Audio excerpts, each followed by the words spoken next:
You're listening to the Good Old Boys Fantasy Football Podcast. Now here's your hosts, Kevin, Derek, and Alex.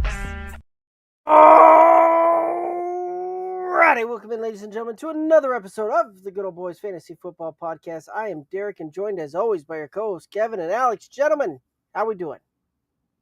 Doing all right here on this Tuesday evening. I believe all three of us are returning with all of our digits intact. So, got to spend my first 4th of July down here in Texas. So much better than Colorado. Like Colorado, unless you go to like Mile High or over the lake in Loveland does some things. I'm sure Castle Rock does some stuff. But outside of that, there's no like big fireworks, or at least not big, lots of displays of big fireworks. My neighbors put on a show. I mean, and I live in a little town now, right? I live in a little town now, and the elementary, middle school, and high school are all kind of in this corner of a block together, right? They kind of line the street, and they have this big football field and a big grassy park area behind it with the baseball diamonds for youth baseball and everything else. They had a day-long event, 3 different shows for concerts. They had local boutiques, selling off some of their stuff. Got some homemade jellies and jams that are spot on. Fed the kids. They had some carnival rides, whatever. But they do a big fireworks show. Well, I got the greatest idea, or at least I'm claiming it's the greatest idea. I'm not going to stay in the park for the fireworks and then fight everybody trying to leave the school parking lot.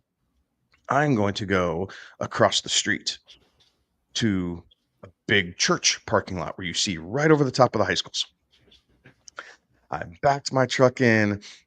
The wife and kids and I sat on the toolbox in the bed of my pickup, and we watched fireworks, and the show went on for 45 minutes. It was a great fireworks show.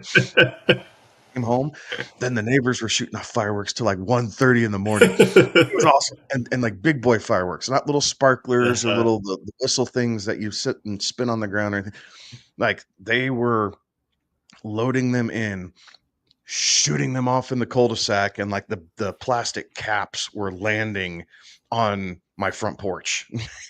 Like it was so cool. So kudos to the state of Texas. Y'all do fireworks the right way. It was a very good 4th of July. So hopefully you guys had just as much fun. I was working, but part of my work was to be at a fireworks display, so it wasn't all bad. Like I was at one of the big fireworks displays here, so that was pretty fun. And it's a combo drone and firework display that I was at, and the drone show was a little weird because like if you're it was supposed to be synced to music that people could listen to like through their cars, but if you weren't listening to it, it was just like quiet, the quiet hum of 150 drones up in the air. But they did some really cool 3D stuff that I hadn't seen drone performances do, and so that I was geeking out a little bit on that to see that, and then and then the fireworks. It was real good. Did you see the reenaction of King Kong climbing the Empire State Building with drones this 4th of July? No. Epic. When we get done with that, you need to pull up the video of it because it's really freaking cool. I was blown away. Only second to the fact that Nashville spent $29 million on their firework display. Yeah. What? 29 million. Again, if you're paying taxes in Nashville, how pissed off are you? Like, it's one thing for the tourist taxes. Yeah, the tourist taxes are one thing, but if you're a resident and you find out that you're paying taxes only to have $29 million go off with fireworks, and there are roads that are messed up, there's homeless people that can be taken care of, like all those social justice causes, right? Like, yes, fireworks are cool, a whole lot of fun, and it's a great way to spend an evening with some friends and family and just kind of be able to relax and a lot of times forget about your worries. However, That's where you could have done That's half that. You could have spent that's a half line. that and then sunk, the other $14.5 million into community outreach programs, boys and girls clubs, battered women's shelters, veterans clinics, like all the things. You can split it up across 50 different non-profit organizations and really made a difference for them. But no, you decided. I'm gonna blow some stuff up. Actually, Oh my gosh! Like I was floored when I saw that. And normally that's I'm not. crazy. Normally I'm not that guy. I'm just gonna be honest. Like that's not necessarily where my heartstrings tug. That was even excessive for me. I'm like, a lot of people who really need a meal right now for $29 million.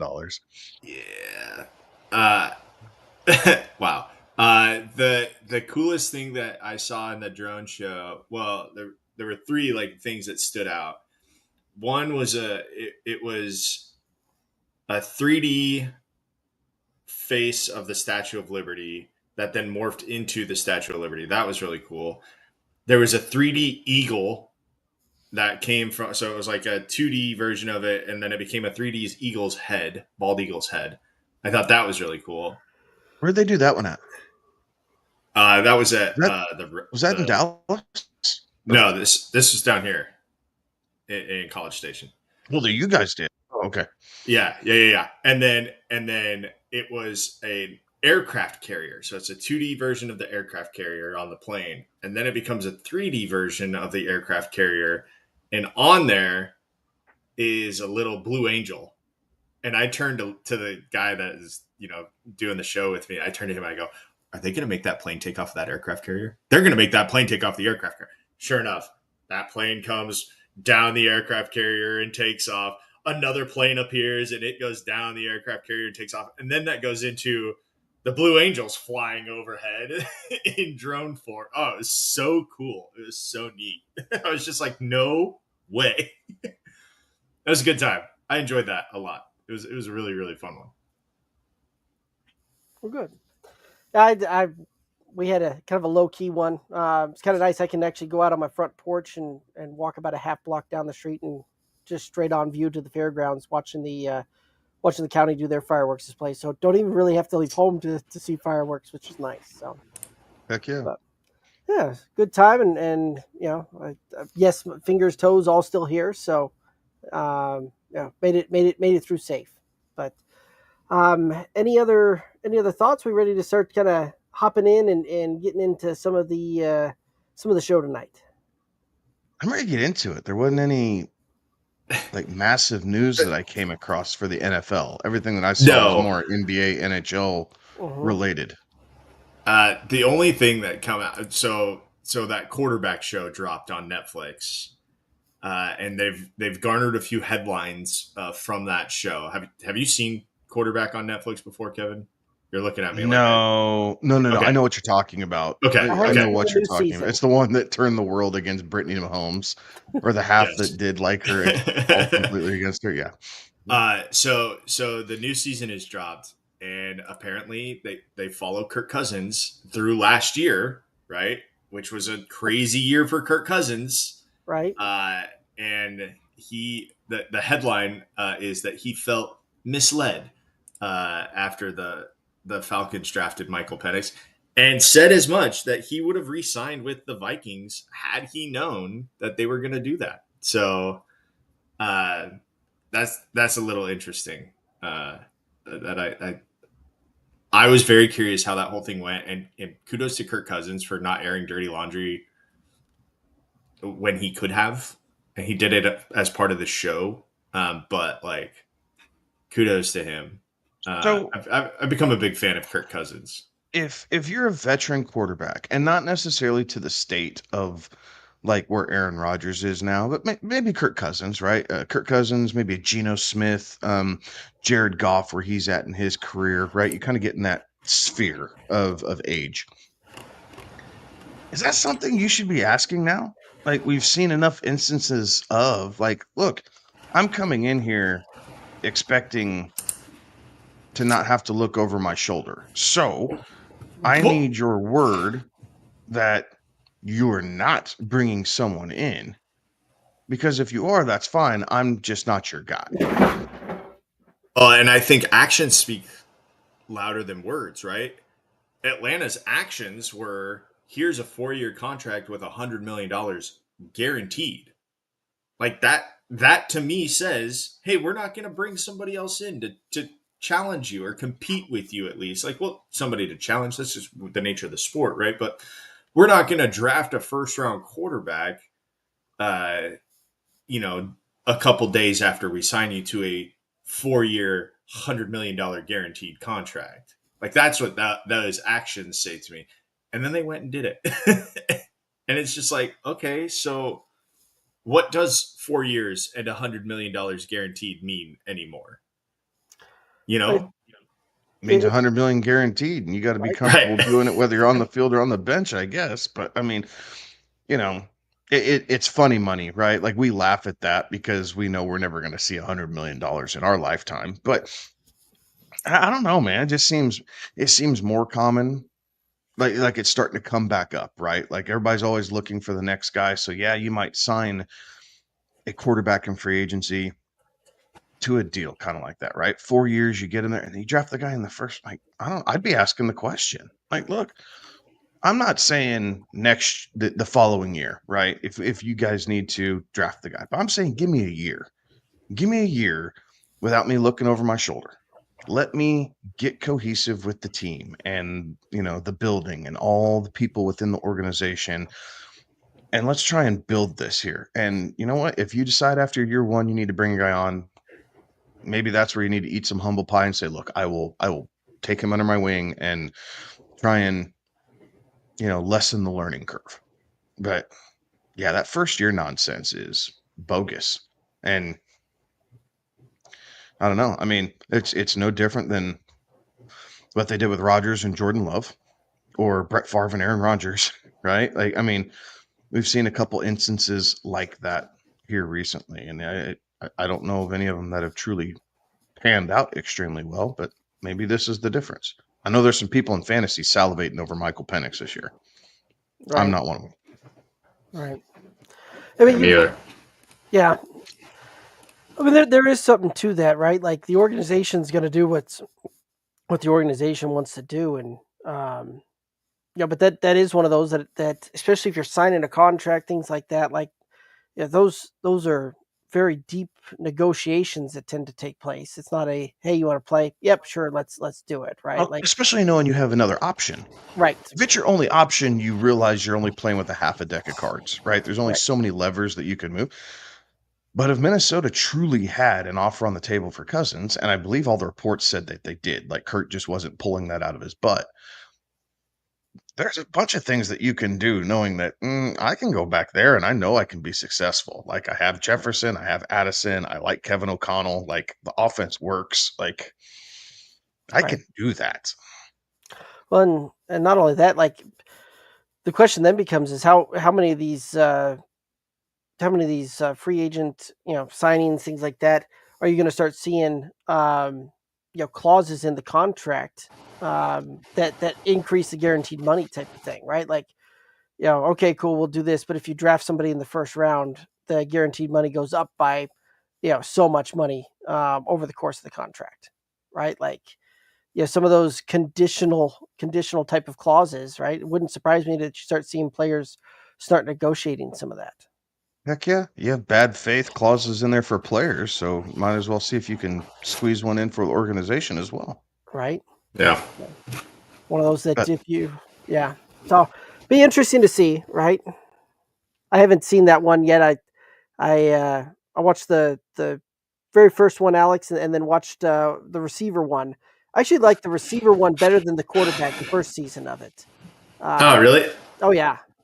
I enjoyed the first season of quarterback. I thought it was good. I haven't seen this season yet. It did just come out, but yeah. Yeah, I enjoyed it.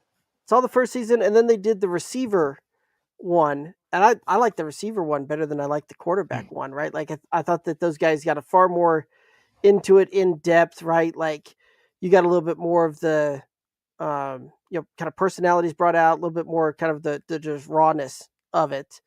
Whereas the quarterbacks, I think I think some of that. That's how they're groomed, though. Right, that media They're so training, groomed to everything be else. reserved and not Right. say anything. Receivers want to be in front of the camera, Right. right? Like, could you imagine having this back with Randy Moss and Terrell Owens and Chad Ochocinco and that group? Like, $1 million television right there. Right. $1 million television right there. Like, see Michael Irvin walk into the interview and he's just trying to clean himself up so that way he can talk in front of everybody. Like, crazy. That would have been wild. So, And the downfall of Antonio Brown on camera. right. So, like, there's so many things about receivers that I could see why that one's better. Right. Well, and like I was hoping that they just kind of keep pivoting off and going different positions with that series. Seeing a running back one, start seeing some of the defensive guys kind of stand out there, right? Like that would be really interesting. Like we talked about receivers, DBs would be awesome, right? Like especially cornerbacks, like that DBs are receivers that can't catch, right? Like they're the same people. They just their hands are worse, but they're the same people. So, but yeah, like similar type of personalities out there, and I think that would be even crazier to see too, right? Because in today's age, you see a lot of people wanting to talk to wide receivers and the fantasy aspect of it, and they tend to see a little bit more media side of things, whereas the defensive side of it doesn't see it as much. So I think it would be very interesting to see that perspective on a bunch of linebackers, bunch of defensive backs, like that would be awesome to see, I think. Yeah. Pat Tillman's kind of boring, or Pat Surtain's kind of boring though. Like, right. You need to go back to like Aqib That's Talib. true. Right, Aqib Talib would have been great. Yeah, I could see them doing it like Jalen Ramsey, putting him in there. Jalen Ramsey, even Richard Sherman. Like Sherman would have been great. And I'm not a big Richard Sherman fan. Like I didn't He's care great for the guy on TV right now. Yeah. But he does good on TV, and he would have been great in his playing days doing a show like this. It would have been epic. So, but yeah, any news, notes, anything like that we want to hit up before we start jumping into the old running backs? We're getting into Alex got something. Backs. But the other note that did come out today that I saw, and we don't have to dwell on it, but Dak Prescott says he's 100% after suffering that horrific injury. He's back 100% and should be ready to go for week 1. My George Pickens shares. I love it. Yeah. Well, it is an odd season, which should mean go time for Dak. Yep. Yes. So, alrighty. Well, let's go ahead and hop on in over on the running backs, and you start breaking that down. We're looking at running backs 1 through 20 tonight, and we're going to start on the inverse side of this. We're starting 20 and working our way back to 1. And number 20, currently kind of coming off the board, is James Conner. James Conner last year, 238 attempts, 1,094 yards, 8 rushing touchdowns, 47 receptions on 55 targets, 414 yards through the air, and 1 touchdown. Thoughts on James Conner? The health, right? Health is the biggest question about James Conner, and generally we don't want to, assume injury. But James Conner's a pretty big, big idea to assume injury. Like the dude always just misses a couple games. Great season last year, right? Just under 1,100 yards, like you mentioned. The usage was there in a season where Arizona kind of struggled, just holistically, right? They had brief moments of brilliance, but holistically they just struggled. But a lot of people were thinking that Conner was kind of slipping and that they drafted his replacement, and he was able to hold everybody off. So as long as Conner's healthy, he produces because he does catch the ball out of the backfield fairly well, right? 47 receptions. It's not the 72 that Alvin Kamara got us with Drew Brees, but 47 is a respectable number, especially when you're putting up over 1,000 yards.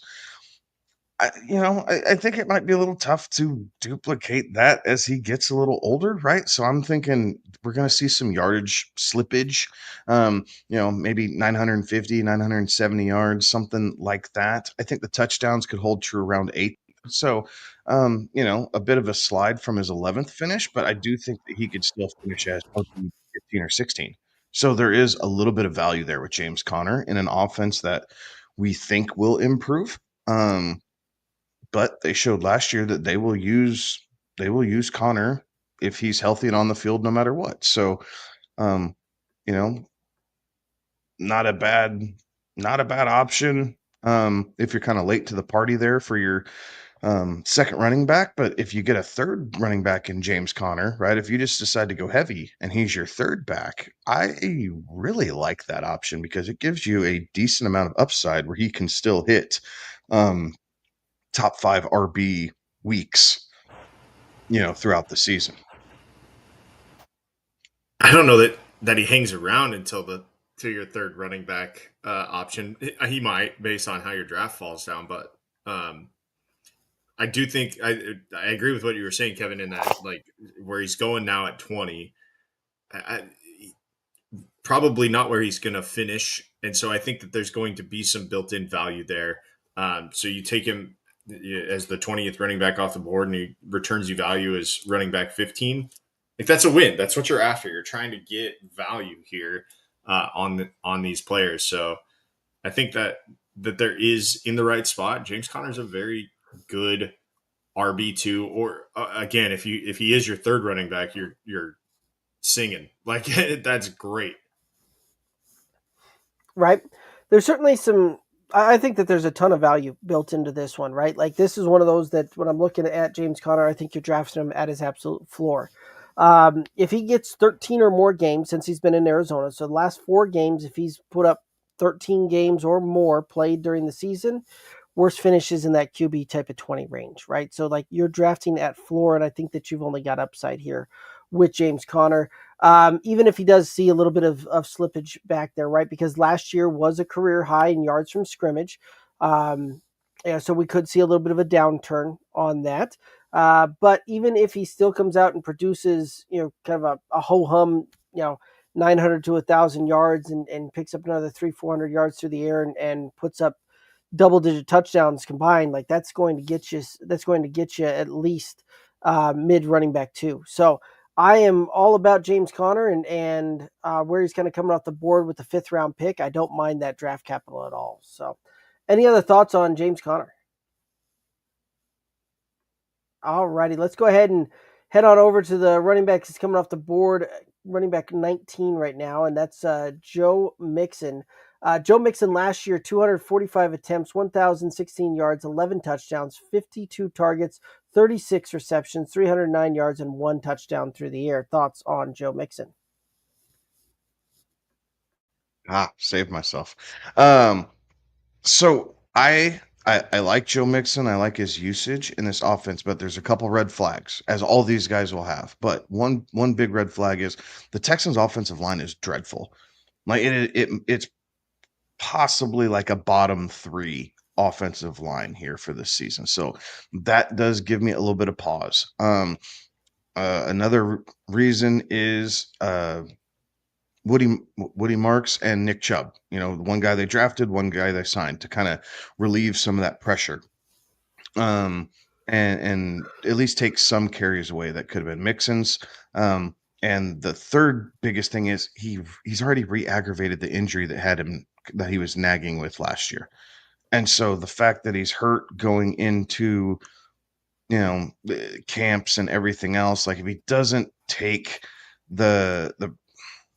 if his body just doesn't heal quickly for this foot injury and it's going to continue to nag him throughout the season, I think we might see a bit of a slide here just with the combination of those 3 things. So I do like Joe Mixon. I like him a little bit more in best ball, so that way I can kind of sprinkle him in here and there. But for redraft purposes, I think Mixon's actually a guy that I'm okay if I'm wrong. I'm going to be happy I'm wrong, but I will miss out on a lot of Joe Mixon this year because there's just too many red flags in his particular situation. I want you to be wrong, Kevin, because I think CJ Stroud has a better year this year, and I think that helps the running game in Houston. He was not good last year. Like CJ Stroud just did not improve upon what was a great rookie season, right? A great season as a rookie.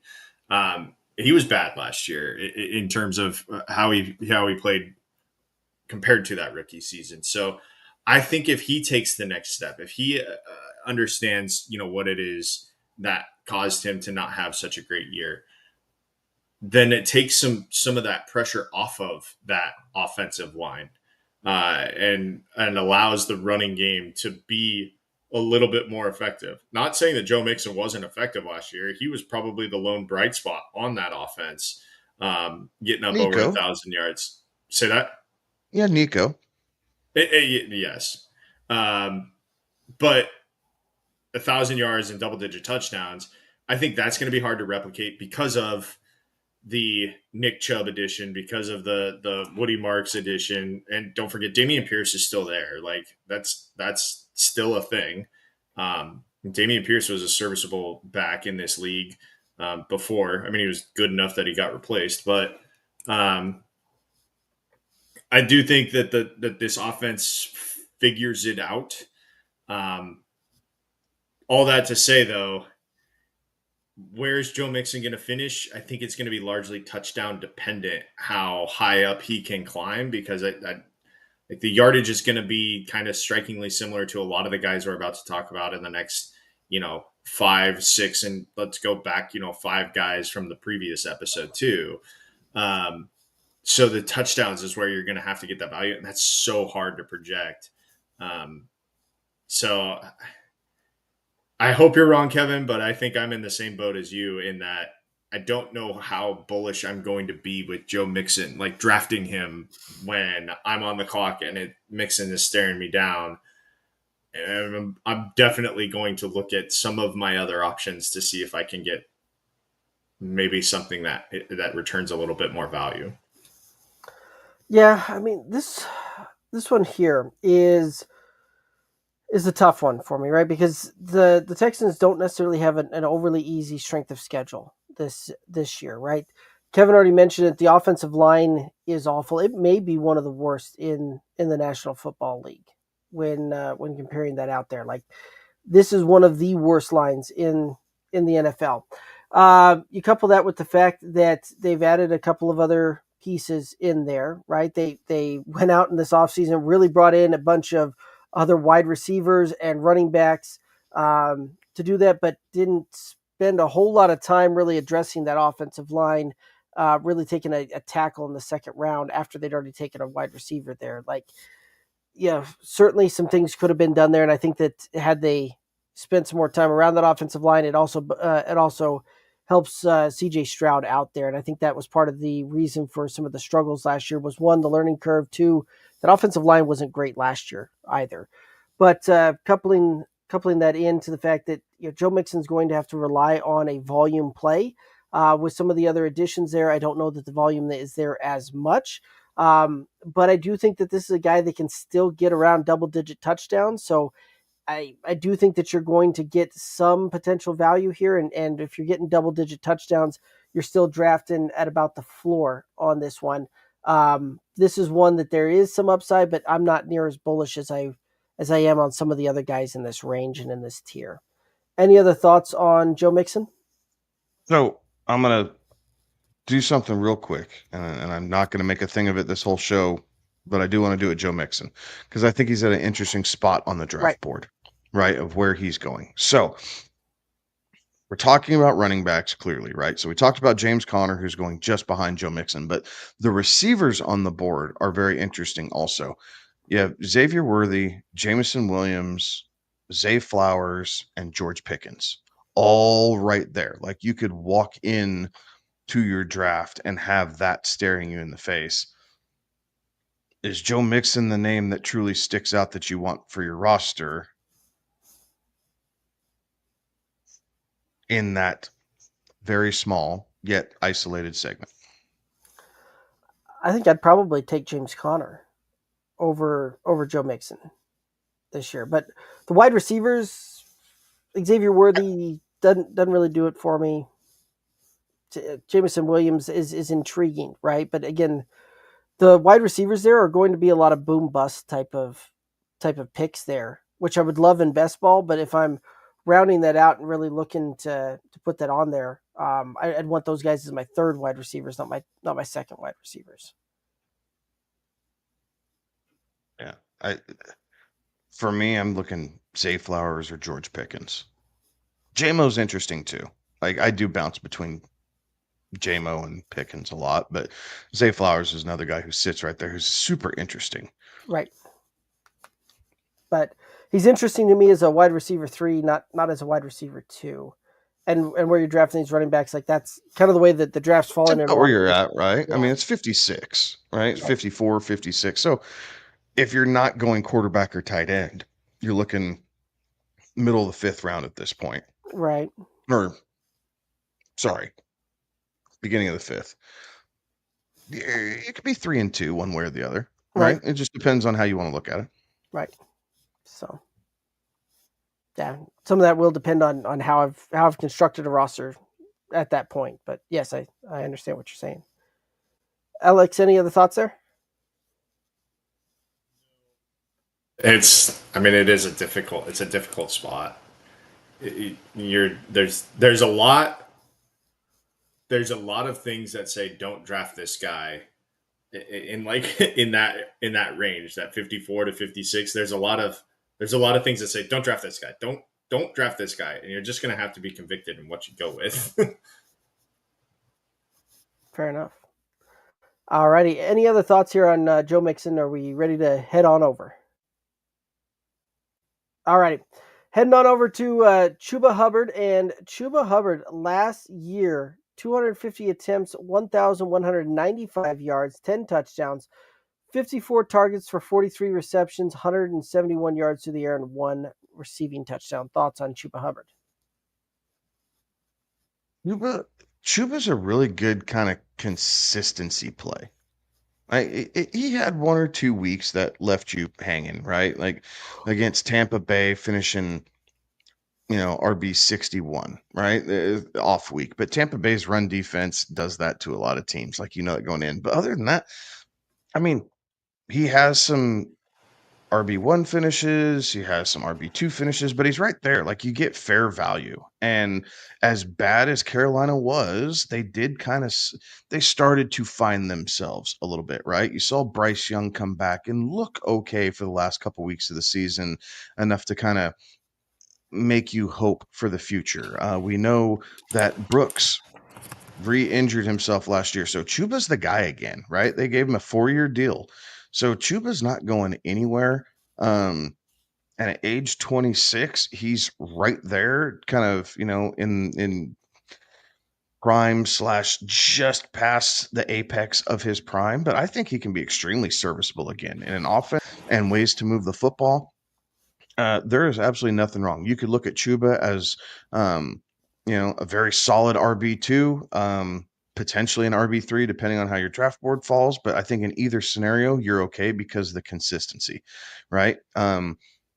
So he's the unsexiest running back, like really in the top 40. Like there's nothing super, crazy about Chuba Hubbard. But he breaks tackles, he falls forward, 4.5 yards per carry. He gets into the end zone, catches a little bit. I'll be interested to see if they continue to try and get him, 4 or 5 grabs a game, because that could be really good. Chuba's a guy that, I'm gonna take a couple stabs on him and just kind of see how it hangs up, because he very well if you're going,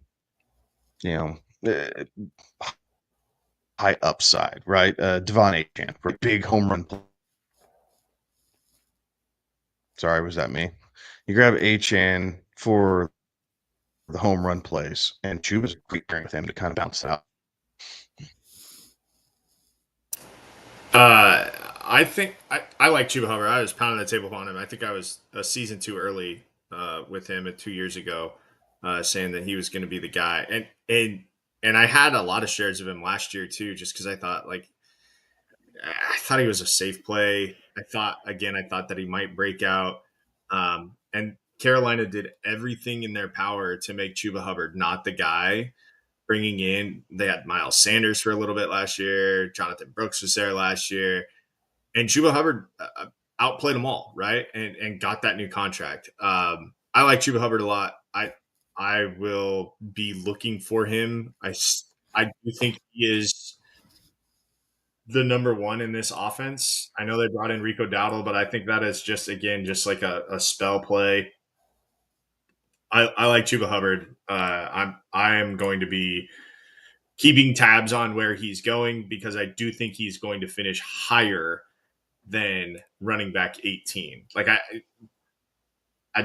he is to me going to again compete for that fringe running back one, right there at the back end of running back one territory. So I'm good. I'm good with Chuba Hubbard.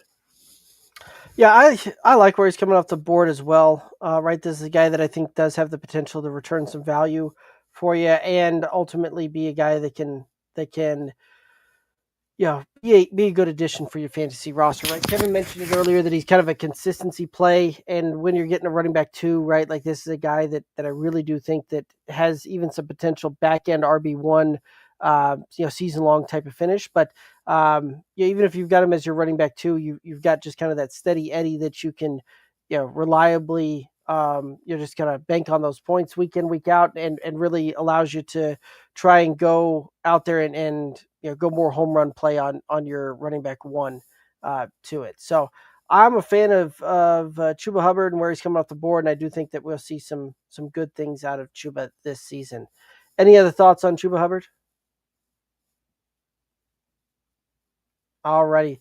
Let's go ahead and head on over to Omarion Hampton. And Omarion Hampton coming in through the draft. The Chargers drafted him in the first round. Thoughts on Omarion Hampton?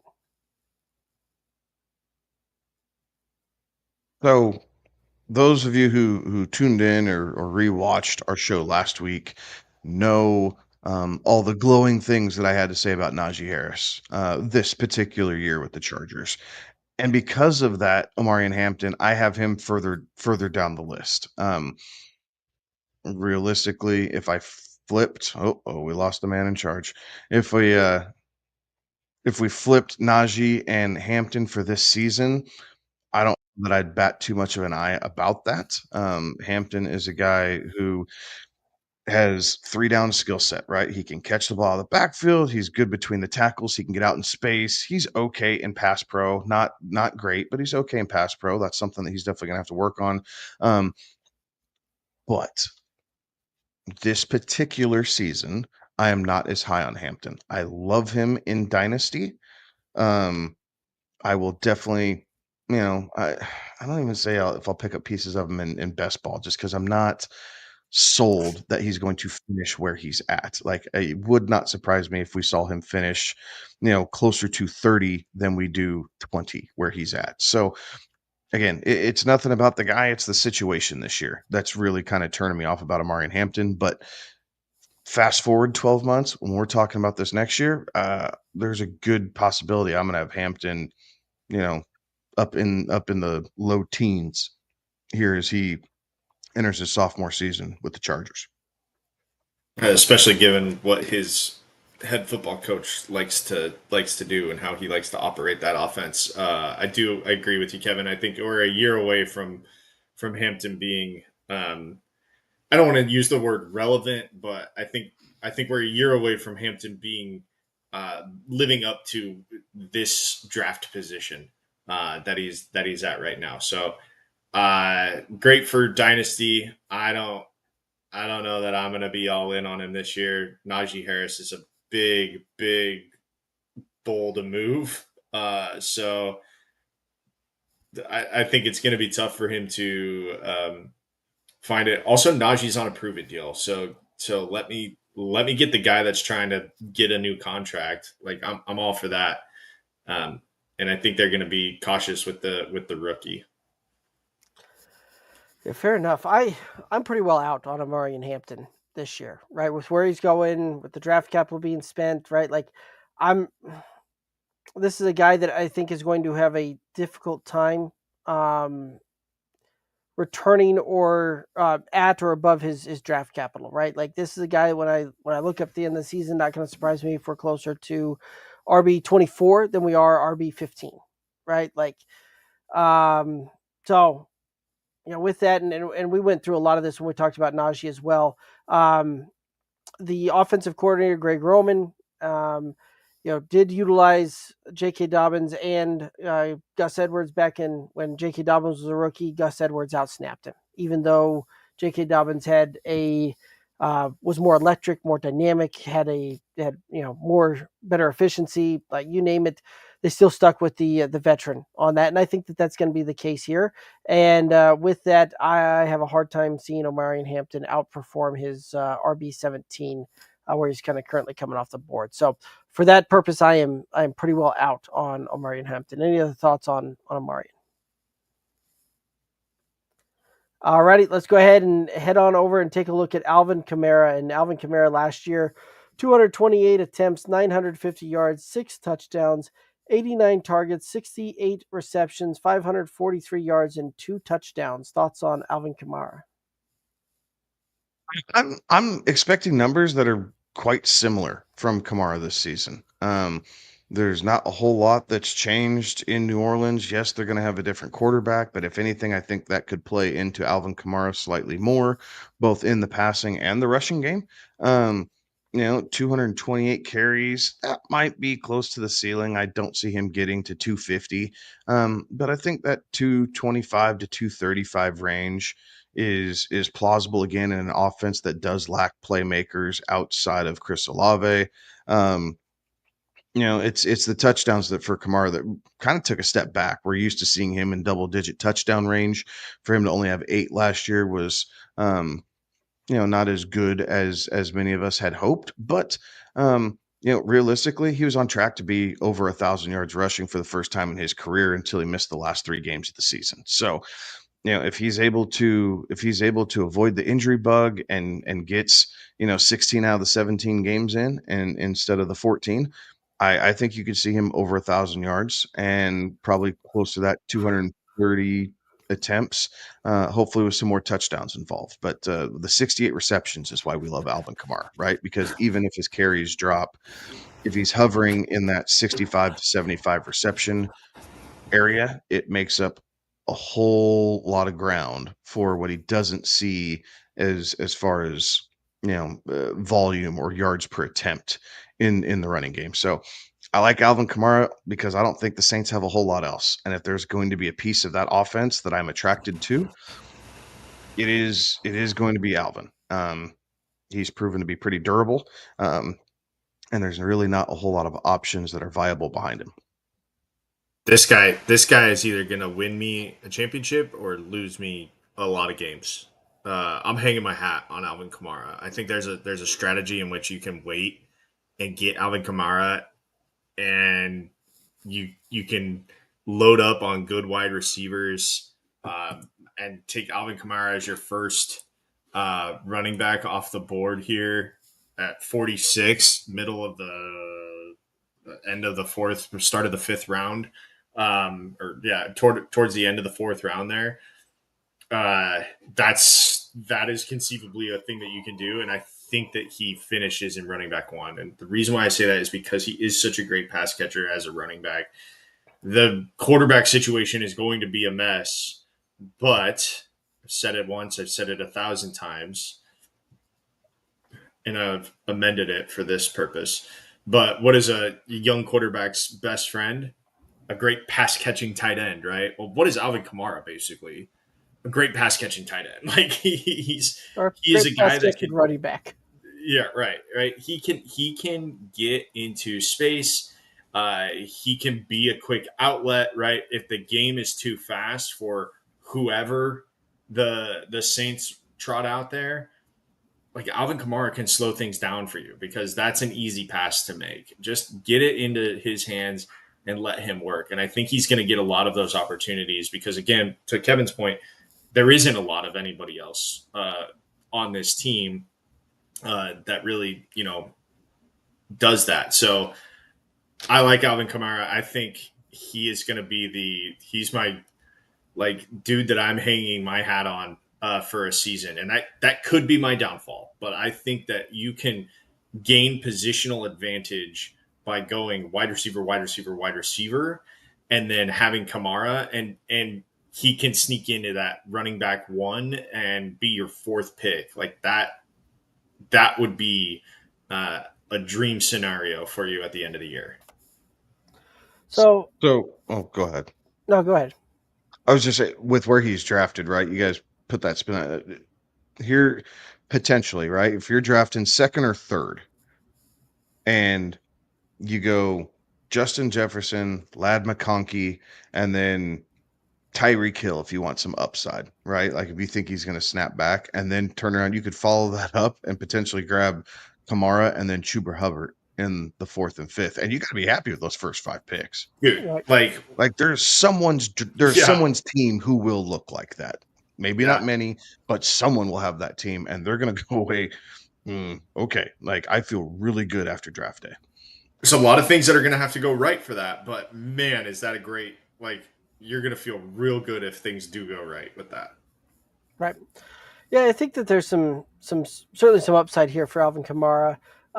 Right. He has the receiving work to certainly be able to elevate that in the half point and full point PPR standpoints there.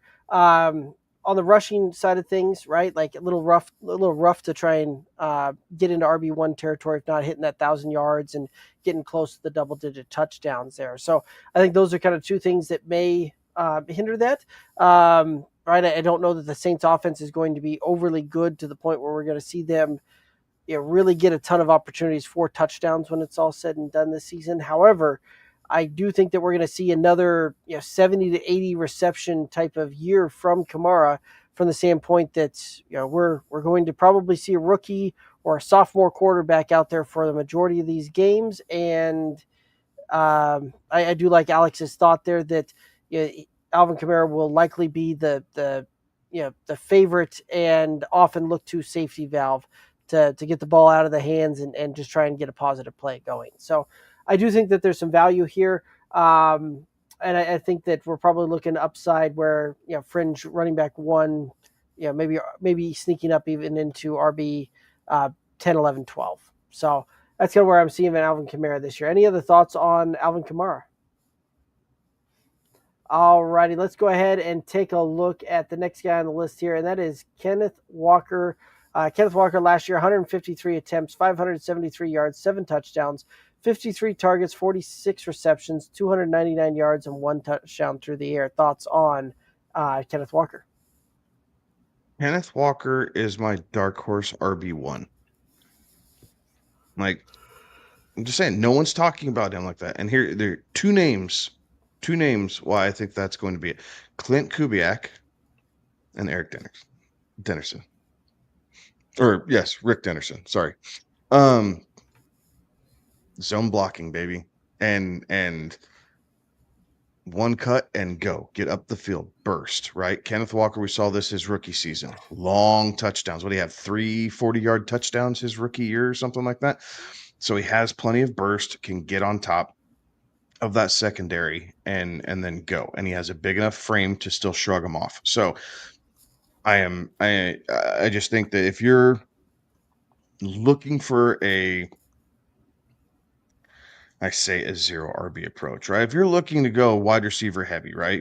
2 wide receivers and a quarterback or something like that, and you take your first running back in this range, Kenneth Walker has the potential, because of what I believe this Seattle Seahawks offense is going to look like, to be in the conversation for RB1 at the end of the year if he plays all 17 games. So I think there's a tremendous amount of upside there because of the running scheme that Kubiak employs. We've seen far less talented running backs do really good things within this system. Kenneth Walker is much better than just kind of a Joe Schmo off the streets. So I am grabbing Walker anywhere and everywhere I can, and I am taking that as, if he's my RB1, then great. He's my RB1. And if he's my 2, that's money in the bank, because I will pair him up with just about anybody above him as far as ADP goes, with the exception of one guy. We will get to him later. And I am super happy with what my running back room looks like. Before I start, Kevin is so much better at this than I am, and you should listen to what Kevin has to say, and weigh what Kevin has to say more than what I have to say. I'm so out on Kenneth Walker this year. I don't want him anywhere. And you make some great points about the scheme that he's going to be in, Kevin. But I have been nothing but disappointed with Kenneth Walker. I drafted him in the home league his rookie year. I've kept him because I thought I had value there, but I didn't.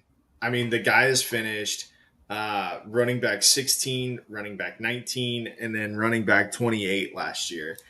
And I think we want Kenneth Walker to be this thing that we all thought he was going to be when he came out of school. He just hasn't been there yet. So he's getting drafted now, running back 15. He hasn't proven that he can finish running back 15, right? Like, that's not a thing. And again, I do agree with you, Kevin. This scheme is running back gold. I'm done with Kenneth Walker. I'm done with him this year. I don't want anything to do with him. I hope I'm wrong for everybody else's sake, but I'm out on Kenneth Walker. And those are some interesting points, right? The Kenneth Walker certainly has finished as a running back 2 several times in his young career, right? 2 out of the 3 seasons he's been running back 20 or better on this one. But there is something to that it may be a little tough for him to live up to that draft capital. But I'm kind of going from a different avenue on that one. With that being said, because of the fact that, right, 3 seasons in, he's missed 10 games throughout that, right? So he's had a tough time staying on the field for all the games of the season, and that certainly can limit the upside there. That being said, though, there's certainly a change in philosophy that's going to happen here in Seattle. And to Kevin's point, that Kubiak system and that zone run block scheme also heavily plays the outside run zone scheme on that one as well, right? Kenneth Walker has shown nothing but ultra efficiency when it comes to those outside runs. And so I do think that we're going to see a little bit of that big home run play back in here, and not going to surprise me if we sit there and see Kenneth Walker just break off a 60, 70, 80-yard touchdown, multiple times throughout the season. So I do like that aspect of it. I do wish that we probably see a little bit more receiving work out of him. I do think that there's some of the fact that we don't necessarily see him get a ton of actual pass catching work in here. I think that that's going to potentially limit the upside.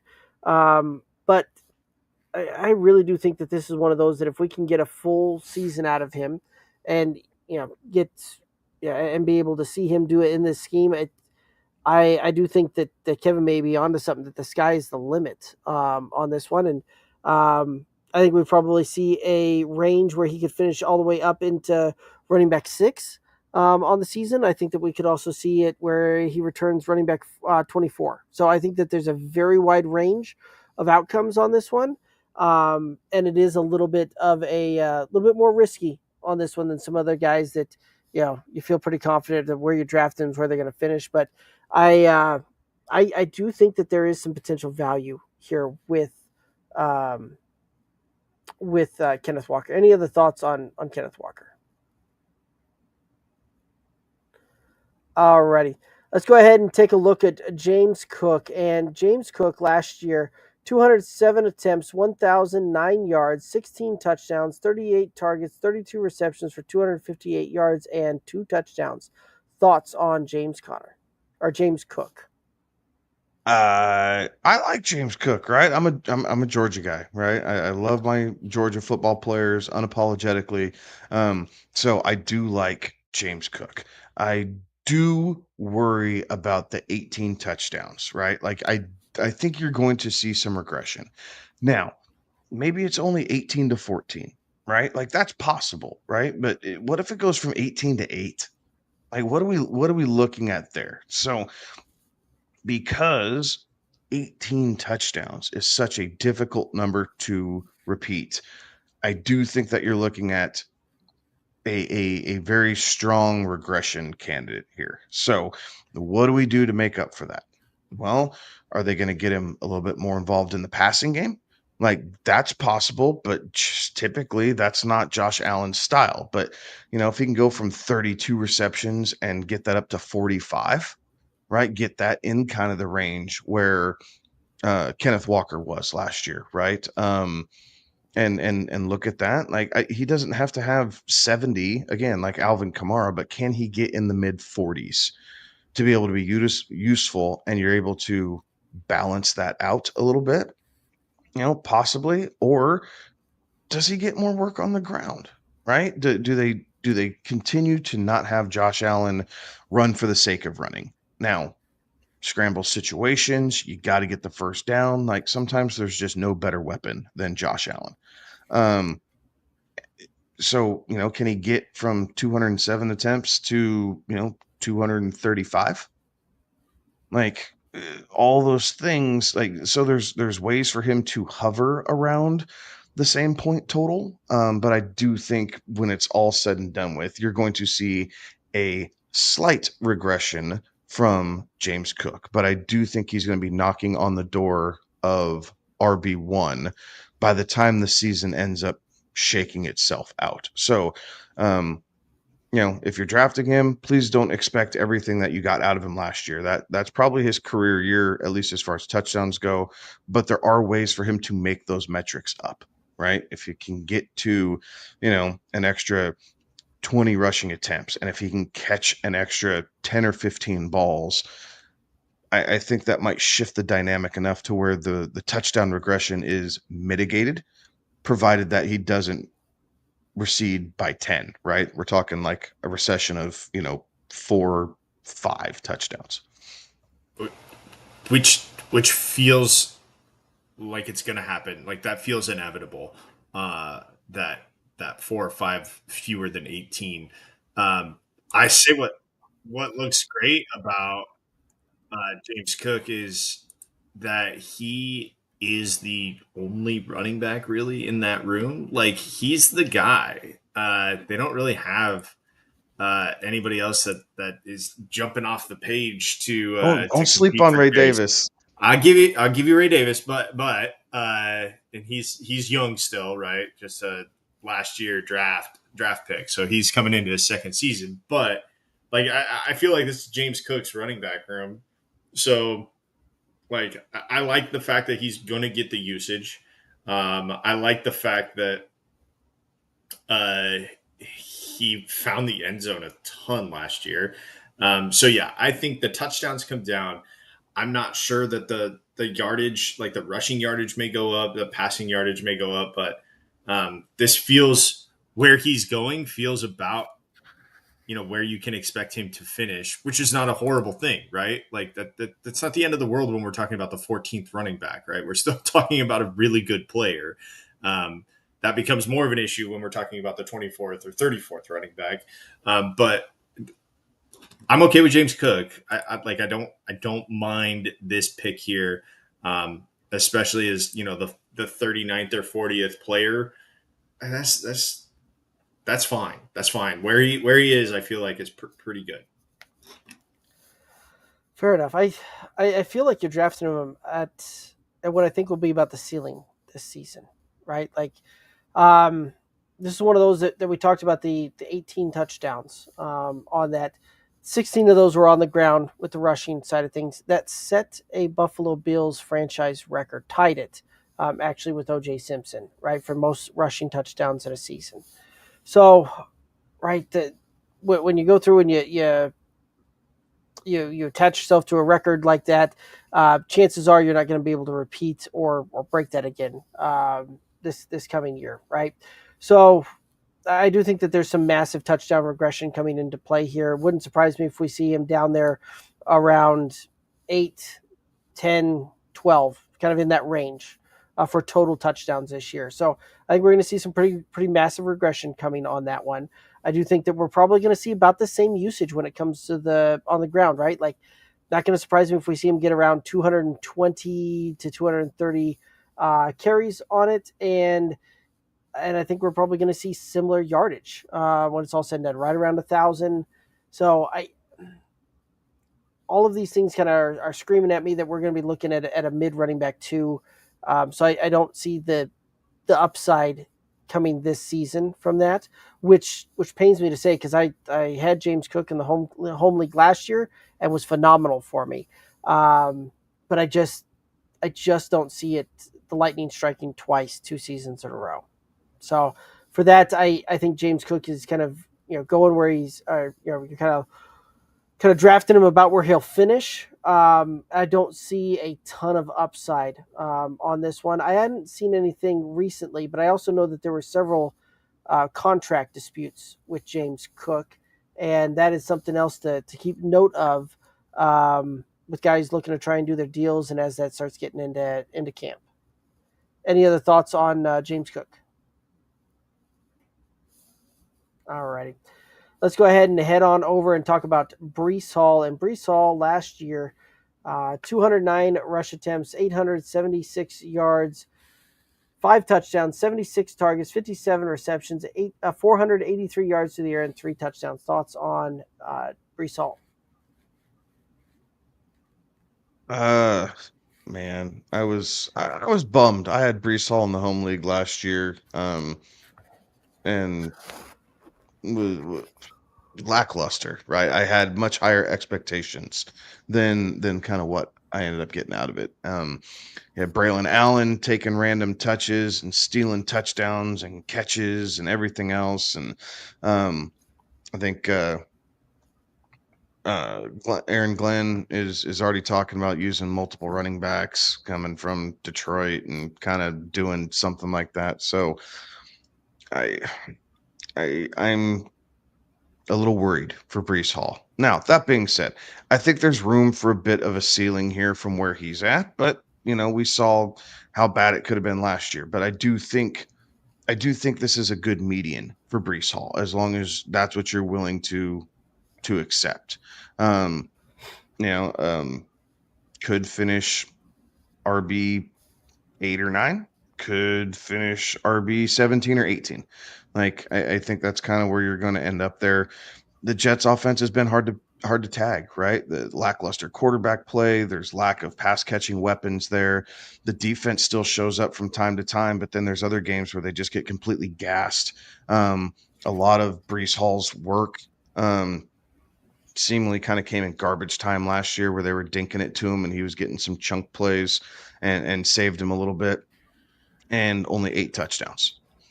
So I say only 8, right? Like, you'd like to see a player like him get closer to double digits, 9, 10, 11, something like that. So I think this is fair value with where the range of outcomes is, but he just doesn't quite excite me this year like he did last year.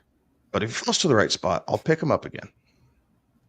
This feels like a dart throw, like the hardest dart throw that we've had so far tonight, in terms of like where is, because you're right, Kevin. That possible range of outcomes is plus or minus 10 from where he's going. Like, he could at least 5, right? Like, that's Right. kind of, I figured, is plus or minus 5 from where he's at.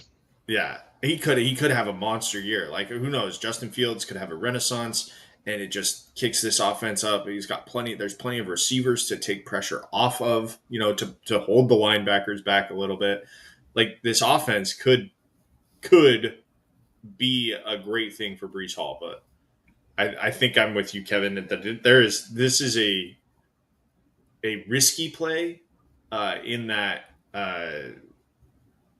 there are safer options that I think maybe aren't as fun, but generally safe isn't as fun. So I'm sheepish as well on him about taking him, because I did see what he did last year, and it just wasn't. He didn't live up to the expectation. There was a lot of problems with the Jets offense last year. Breece Hall was collateral damage, I think, in that. But I'm just so concerned about what his role is, how he takes advantage of the touches that he gets. Like that to me is pause. It gives me pause that I'm not sure that I'm going to be so draft and move on. Like I don't know that I'm there yet.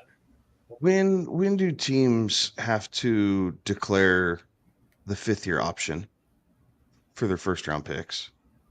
You guys happen to know that off the top? Is it by seasons? Is it by the start of the season? I believe it's going into the 4th season. And that's why I'm asking, right? Because this is his 4th year. Right. And my opinion about him might change slightly if they decline his option and then it turns into a contract year. Like I might be a bit more favorable in Breece Hall going into a contract year because I'm a sucker for that. But I just food for thought, right? It might be tweaked as we get closer to the start of the season. But for now, we're just going to assume more Braylon Allen and more cuss words that Breece Hall's not the one falling into the end zone. So it's by May 1st of the player's 4th year in the league.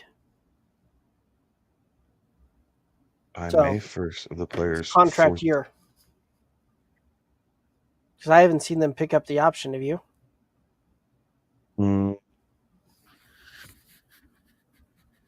No. So I believe that would make this a.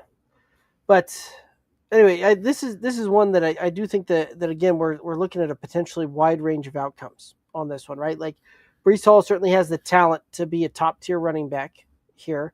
Also with the team, the dynamic, the scheme, all of those things added up, very well could be that he's being overdrafted at running back 13, right? Like could be a range of outcome where we see him anywhere from running back 5 to 24 again, right? Like Alex shaking his head. What do we got?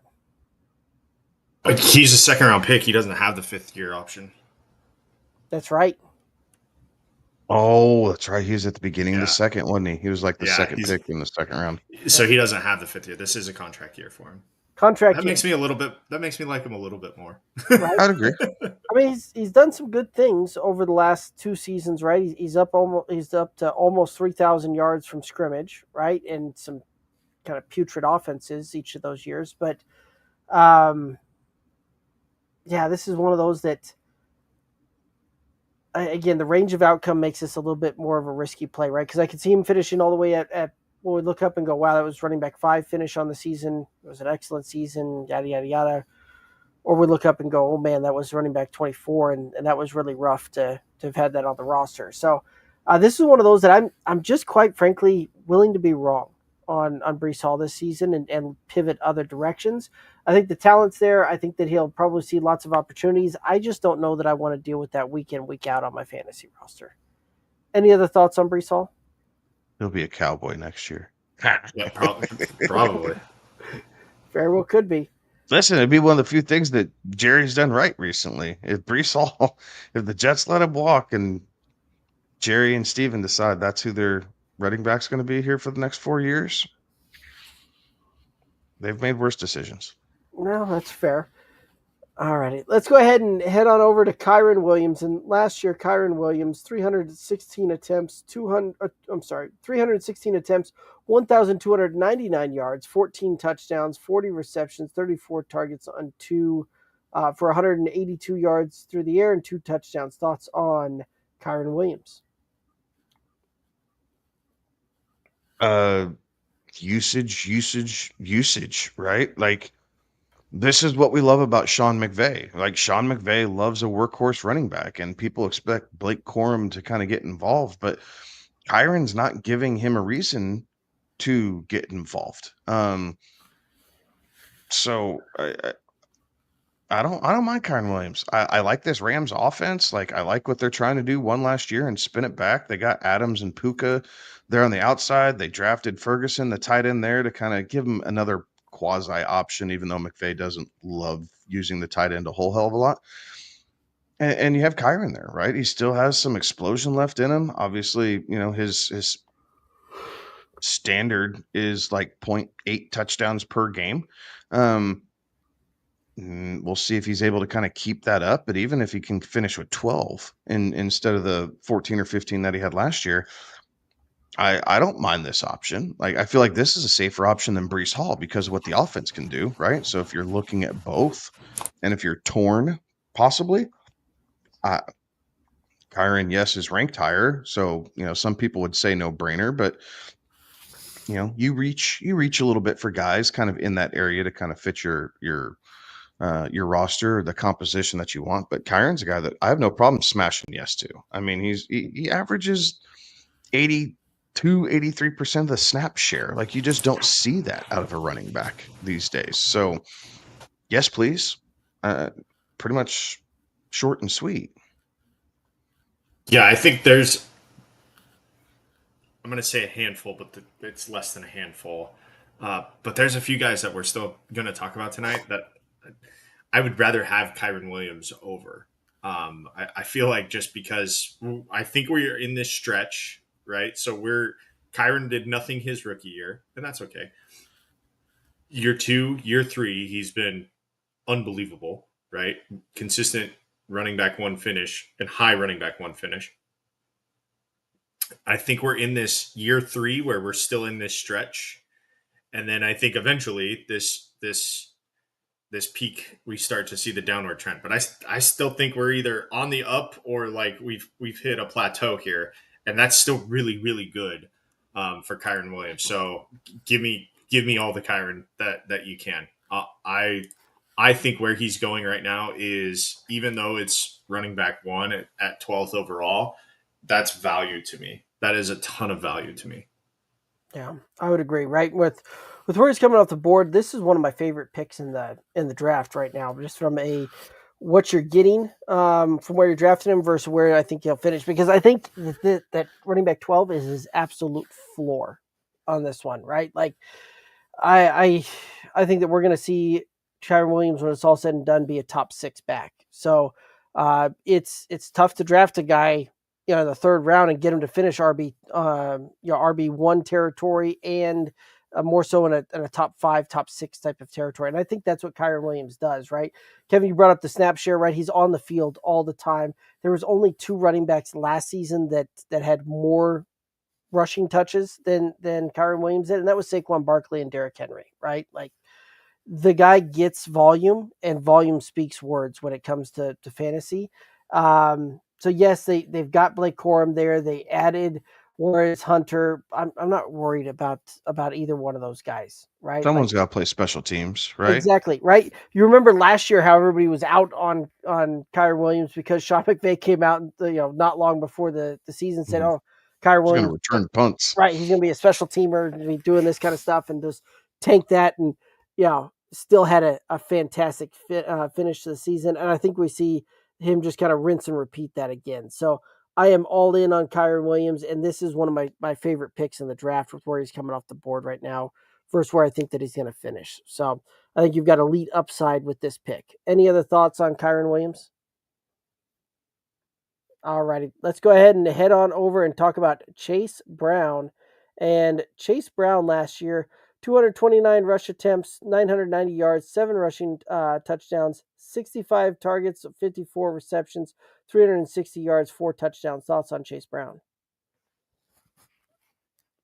I'm not going to say exploded. A lot of people had him kind of as one of their dark horses last year, right? Like the Zach Moss, Chase Brown trade-off and kind of what that looked like. And or was that 2 years ago? That was last year. Yeah, that was last year. So, a slow start for Chase Brown, but it was kind of clear right away that, he was the guy with the pop. And then once he took the lead, he never relinquished it. So I think that this is a really nice play at running back. Honestly, it's a high profile offense. Their teams are so concerned with what they're doing in the passing game that more often than not, he's going to see a lighter box.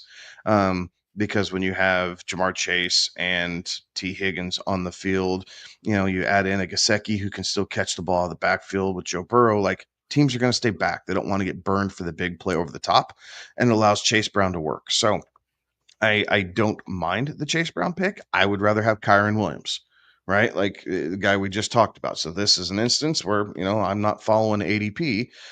I would rather have Kyren and be able to use that dominant snap share and kind of see how that works, with the caveat that from week 9 through week 17, Chase Brown was on the field about the same as Kyren was.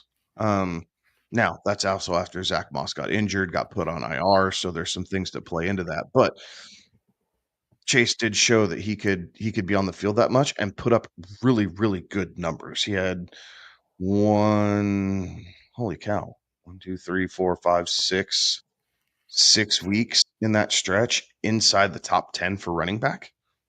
I mean, that's some big time down the stretch, get you into the playoffs and do things type momentum there. So I like Chase Brown.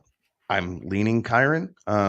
But you know what? If he falls into my lap because the guy in front of me takes Kyren and I'm looking running back, I am happily taking Chase Brown right here. So I think a lot of what Chase Brown's productivity comes down to is if you think he's going to match his receiving output from last year, right? Like he flirted with 1,000 yards, 10 yards shy, running. And the touchdowns were adequate, right? 7 on the ground, 4 through the air. But the receiving work that he got was really impressive. And I think that's what propelled him to this, running back 11 finish that he had last year. And has kind of, I think, propelled him to where he is being drafted at this year. That receiving work was really good. And Kevin, I like what you brought up in terms of how well he finished from weeks 9 to week 17 when it really was his backfield. But he had 2 weeks where he finished running back number 4 overall. And the first one he did that against Baltimore, and he only had 42 rushing yards, right? But his receiving work, he had 9 catches in that game. Like that's what propelled him to that running back finish. It was different. The second running back finish, it was more of a traditional, running back week or rushing week. But the fact that he is that kind of a weapon for Joe Burrow is kind of, it is something that you have to take into consideration when you're statting him out and looking at what he is. Do you think that he can match last year's receiving work? I tend to think he could. So again, I think with where he is fine. But Kyren Williams, I mean, I'm going to be judging the next couple people that we talk about against Kyren Williams because I think that there's better value with Kyren coming off the board later. Not that I wouldn't be happy having these guys on my roster, but I'd rather take Kyren. Fair enough. Chase Brown, I think, is a good play here, right? Like, can certainly be a solid fantasy piece for your team. A guy that I think you're ultimately going to be kind of drafting him within the range, right? Like, I think the range of output or range of outcomes for Chase Brown on a healthy season, you're probably looking anywhere from running back 8-9 to running back 15. So, yeah, kind of right there in the middle is where he's coming off the board there. And I think that you're going to return some fair value on that. This is, again, one of those that he had he was pretty high usage throughout the season. So certainly did see a lot of opportunity there. And this is a passing attack that does tend to use their running backs a fair bit, right? Like we've seen that continue all the way back to Joe Mixon, Samaje Perine being there as well, right? Like both of those guys had some pretty good years in the receiving category as a running back through this offense.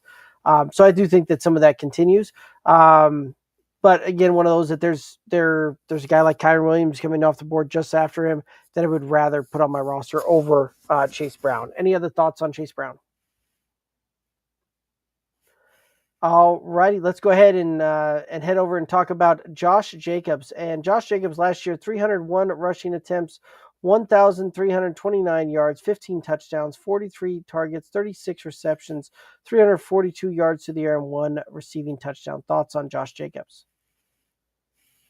So this is a guy I think he's being a little bit overvalued here at this point. Number one, the 16 touchdowns. I do not think that that's going to be replicated here in this season. I think his 9.5 yards per reception total is going to come back down to earth. So I don't see him getting a whole lot more passing work, but I do see him getting less less efficient, right? And so you drop that by a couple yards per reception. Now you're flirting with just over 300 yards, maybe. Um, so I do think that Jacobs is going to take a step back this year from that RB5 finish from last year. RB10, I think, is even still a stretch. Like there's again, the two guys we just talked about, Chase Brown, Kyron Williams. I like both of these guys more than Josh Jacobs this year.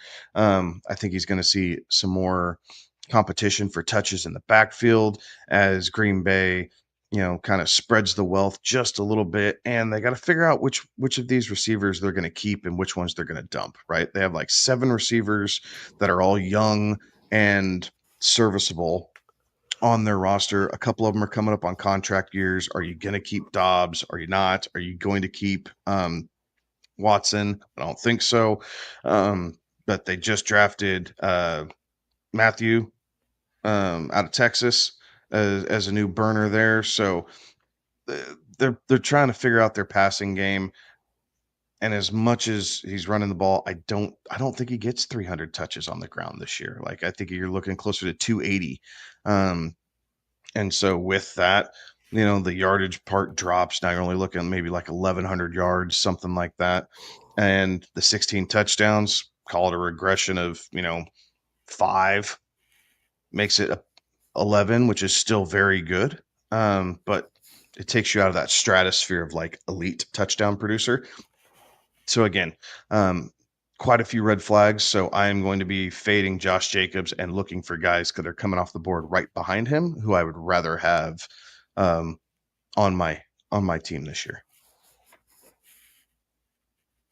Yeah, it's tough about Josh Jacobs because he has proven that he can get double-digit touchdowns. But man, I'm just looking at this now. The point we brought up at the beginning of this show, Derek, what was it about Dak Prescott?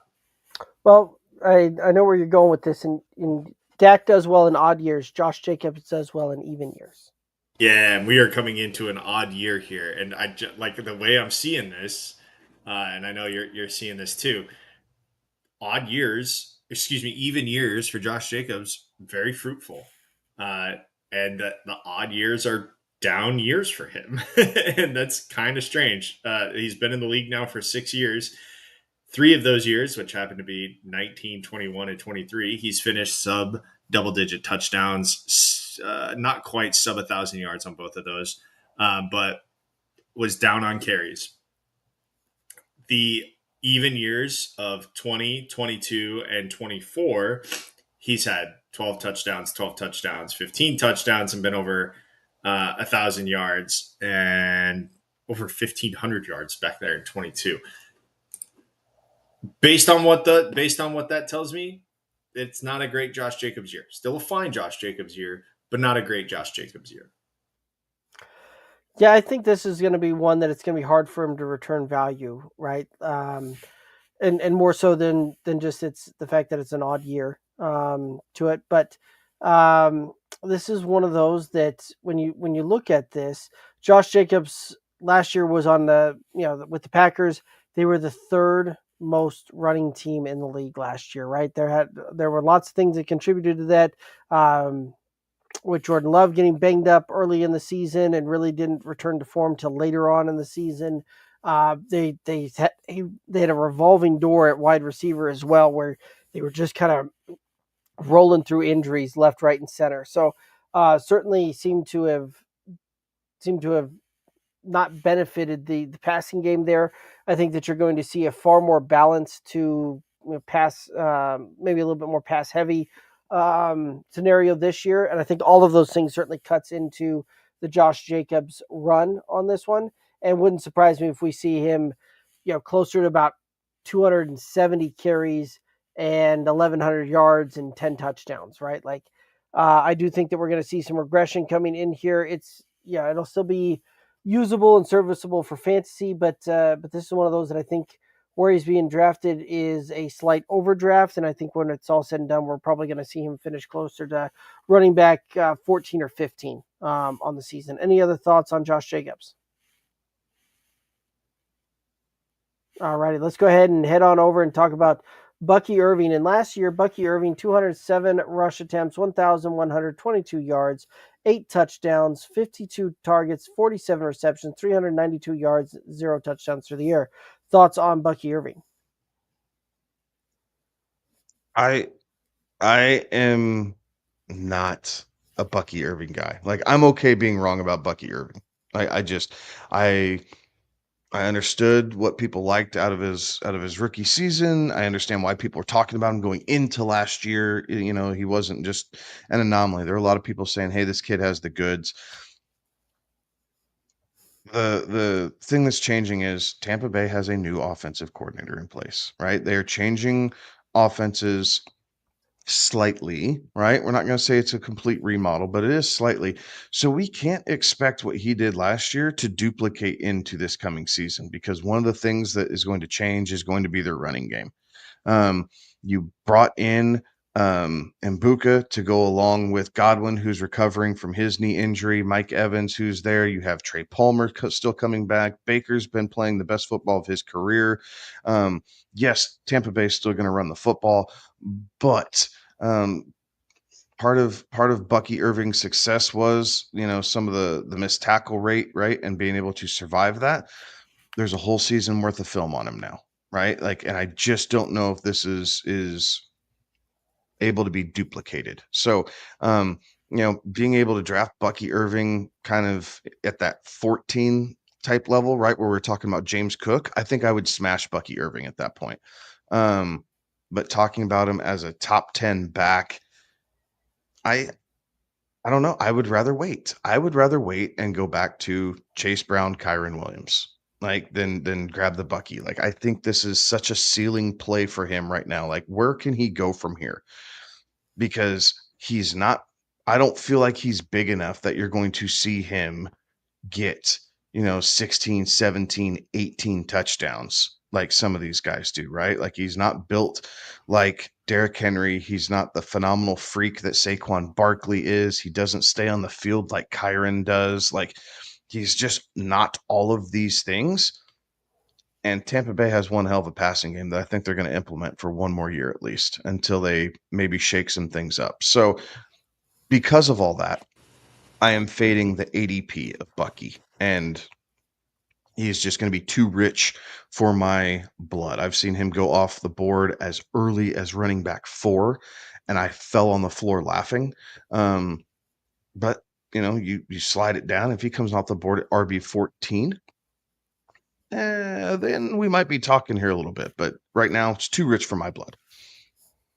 Yeah, I agree with that, and I think that he benefited last year, and I don't actually have tangible proof from this, but you know, look, Mike Evans and Chris Godwin missed a chunk of time last year, right? Like, that somebody had to take those plays, right? And I think Bucky Irving benefited from that. We know Kate Otten benefited from that. And we know Rashad White benefited from that. But like, Bucky Irving definitely benefited from the fact that Chris Godwin and Mike Evans both missed some time, and they both missed some time together, right? So like, it wasn't like you had one or the other. You didn't have either on the field. So I think that kind of inflates a little bit of what Bucky Irving is, and maybe how they want to use him. So I agree with you, Kevin. I think that 9 is a little too rich. But I also wouldn't be upset if I'm down there in the 14, 15 range, right? If we're talking like, I mean, obviously I've made my feelings clear about Kenneth Walker, but like, if it's Bucky Irving or James Cook, now that's something I have to weigh, and I think I'd probably lean a little bit more towards Bucky, just given that I like that his chance to duplicate what he did last year, more so than what James Cook more so than I like James Cook's chances of duplicating last year. So I think he's being a little overvalued at this point.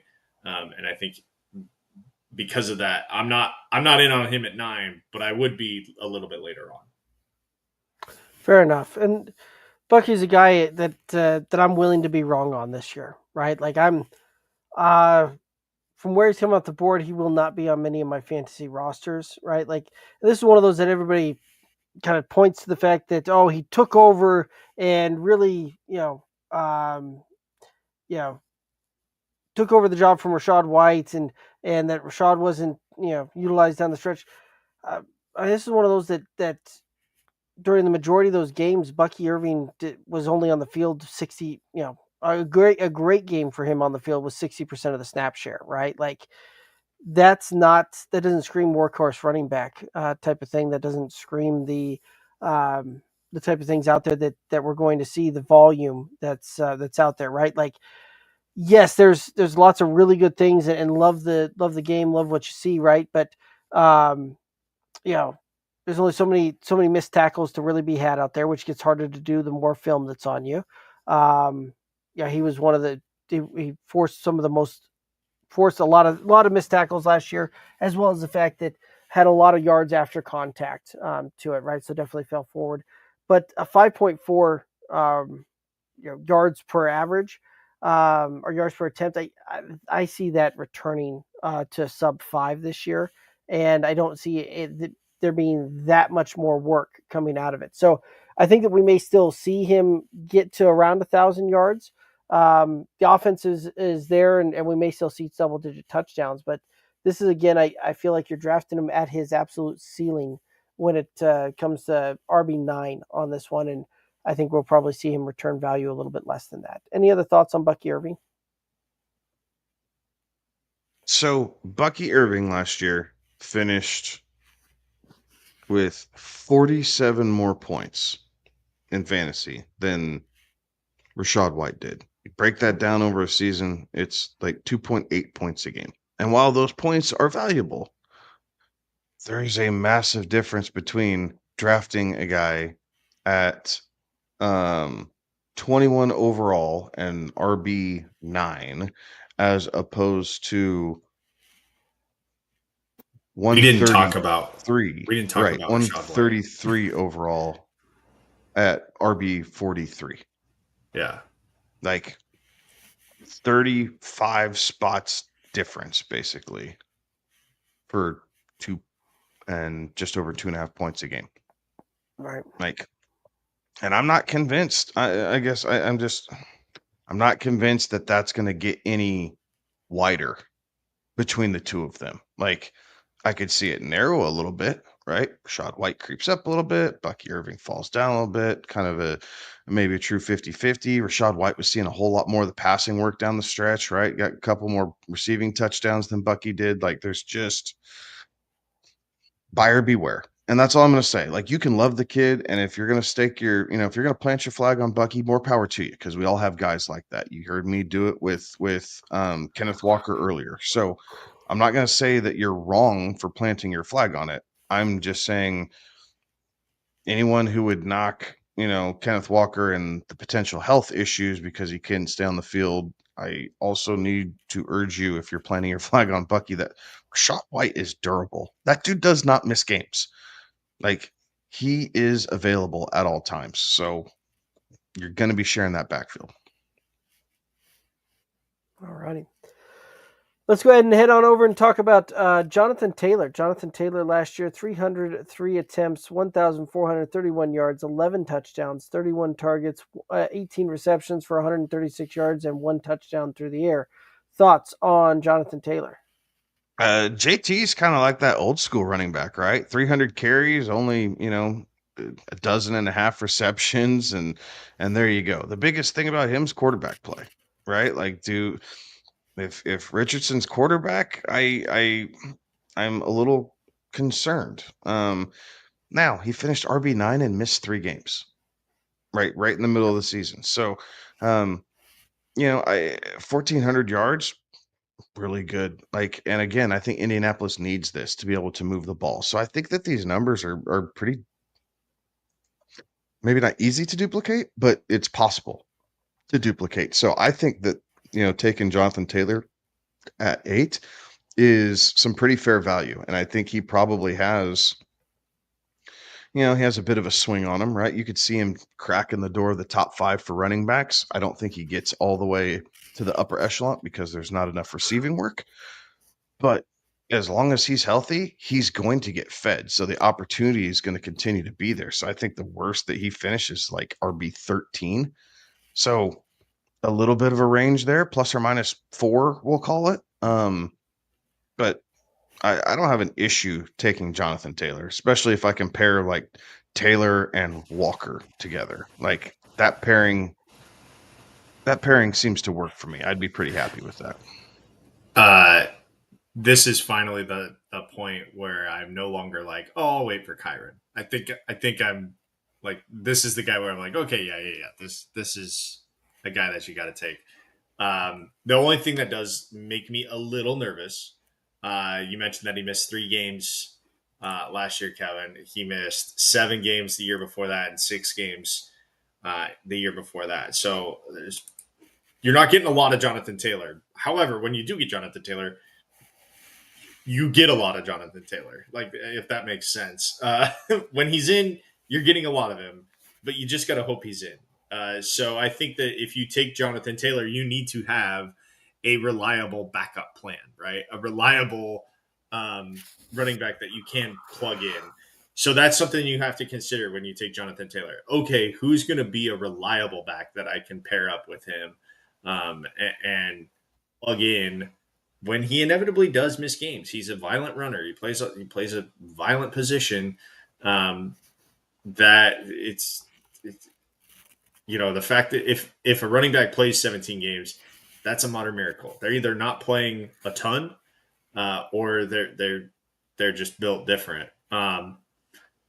So I think that's what you have to consider with Jonathan Taylor. Who am I going to have to kind of play off of the fact that I'm not going to get a full season out of him? All righty. Yeah, so Jonathan Taylor, to your point, Alex, so he's missed 16 games over the last 3 seasons. That's a lot. He keeps having an ankle injury kind of keep popping up there. But at this point, he is one of the best pure running backs in the league, right? There's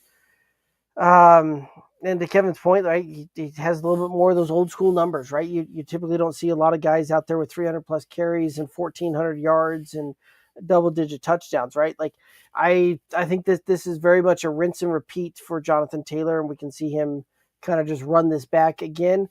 And again, to kind of echo what Kevin said here, the quarterback play is going to be an issue.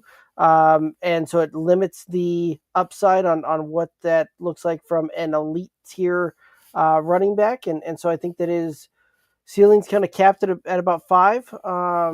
But I do think that he can still return some value, and you're kind of getting what you get when you're drafting this one.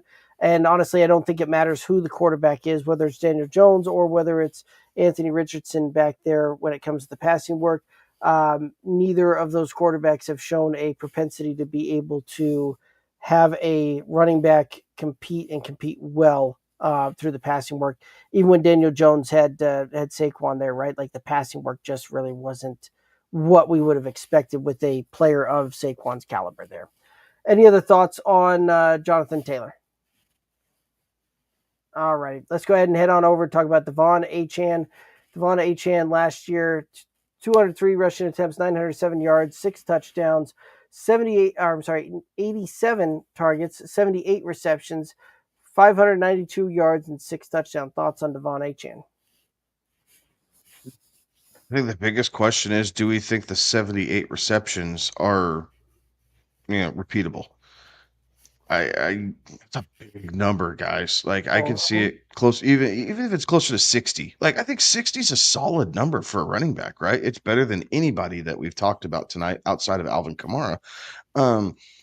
And so I think they're, but then does 202, right? Do you get to 220, right? Is that how that offsets?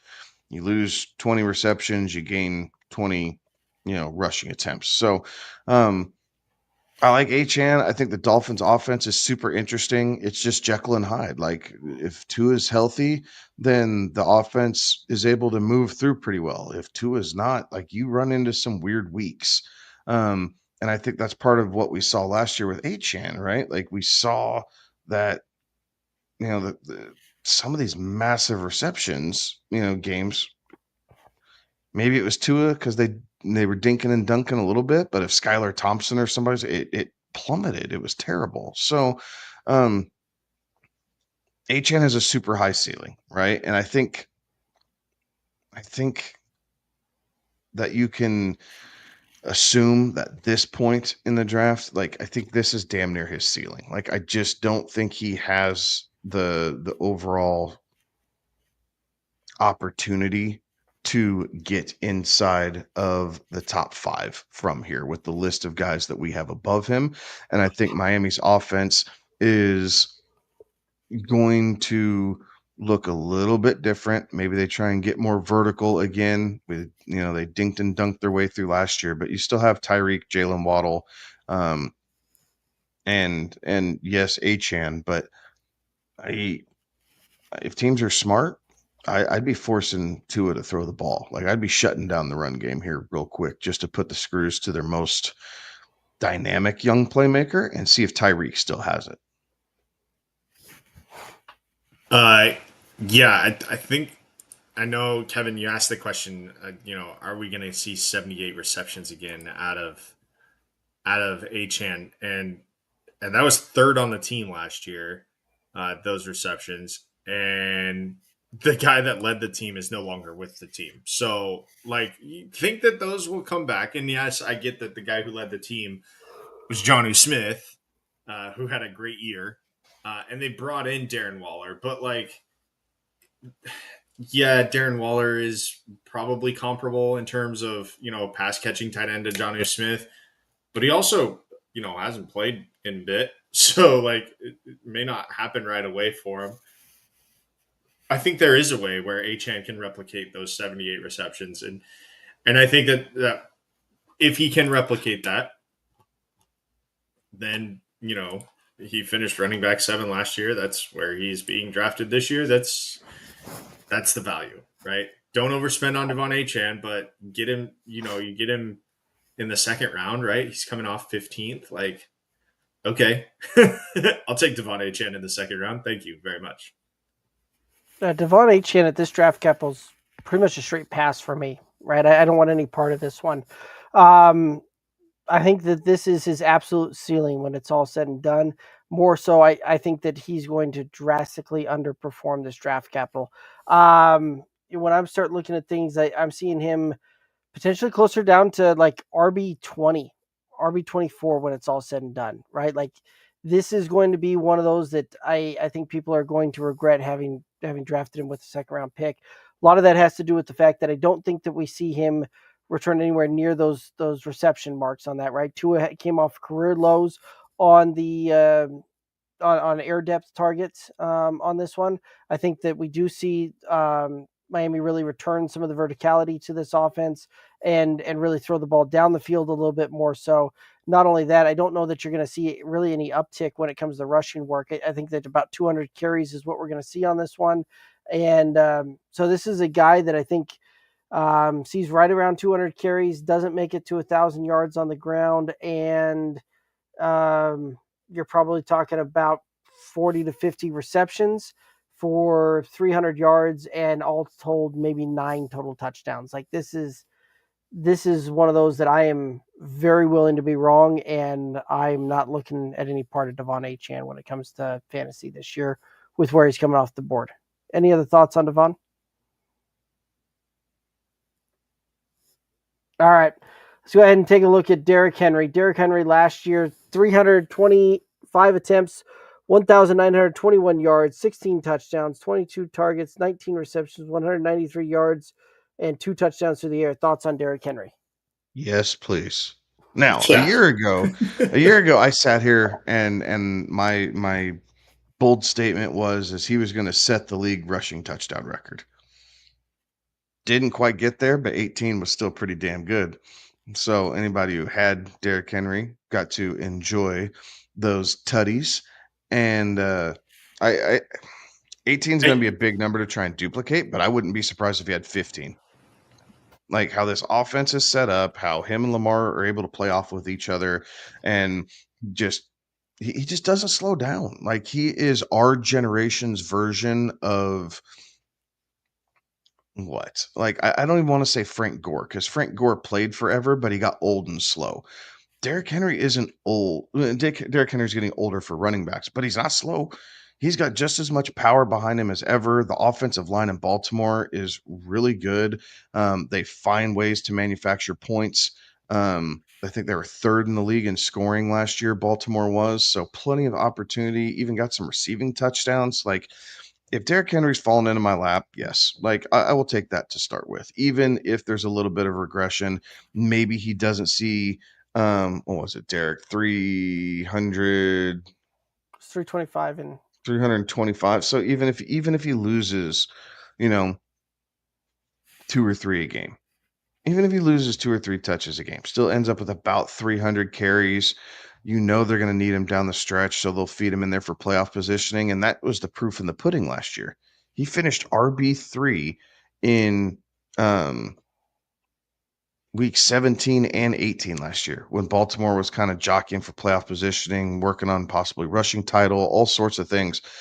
But he didn't slow down. 147 yards his last 3 weeks. Sorry, his last 3 weeks of last year. 162 on the ground, 147 on the ground, 138 on the ground. He ain't slowing down. Yes, give me that. Give me the consistency. I will take the 1 or 2 weeks that he doesn't score a touchdown and he, steps away with like 80 total yards instead of 100 plus. But other than that, hell yes, give me Derrick Henry. Yeah, co-sign on that. And realistically, like, what did he finish? He had an RB30 finish and an RB22. Oh, an RB22 and an RB36. The rest of it,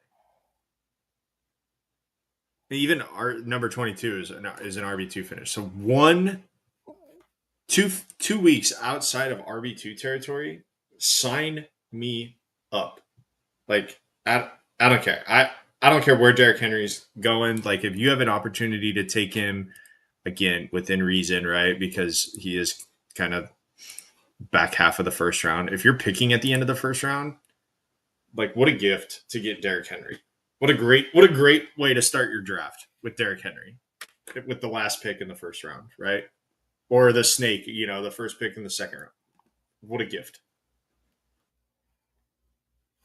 yeah, the Derrick Henry is good at football. Smash draft, move on, right? Like this is as simple as it is there, right? Like, yes, coming into age 31 season, this is typically the range where running backs start falling apart and falling off the cliff. But again, this is one of those that there's not any indicators showing that he's slowing down, and I'm still willing to take that pick and smash yes, drafting Derrick Henry. Any other thoughts on Derrick Henry? All right, let's go ahead and head on over and talk about Ashton Jeanty. And Ashton Jeanty, the Raiders' first-round pick, coming in. Thoughts on Ashton Jeanty?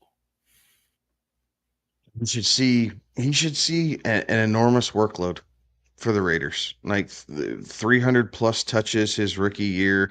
The way Chip Kelly likes that quick snap offense, right? So as long as the Raiders can stay on the field and keep the chains moving, I think Genty's going to see more volume than than he can shake a stick at. So I have no problem with people wanting to gamble here. Like I think I would probably lean Derrick Henry personally. Maybe. I like having a piece of him here and there. So who knows? Like depending on the situation. But I think you're there. I think his ceiling's number 1, right? Like his ceiling could be RB1 with the usage that he's going to see out of Vegas. I think his floor is, somewhere around 13, 14. Again, it's all tied into volume, and he's going to see a ton of it. So I have no problem with people wanting to take a risk here at the back end of the first round, grab Ashton Jeanty, and hope he works out.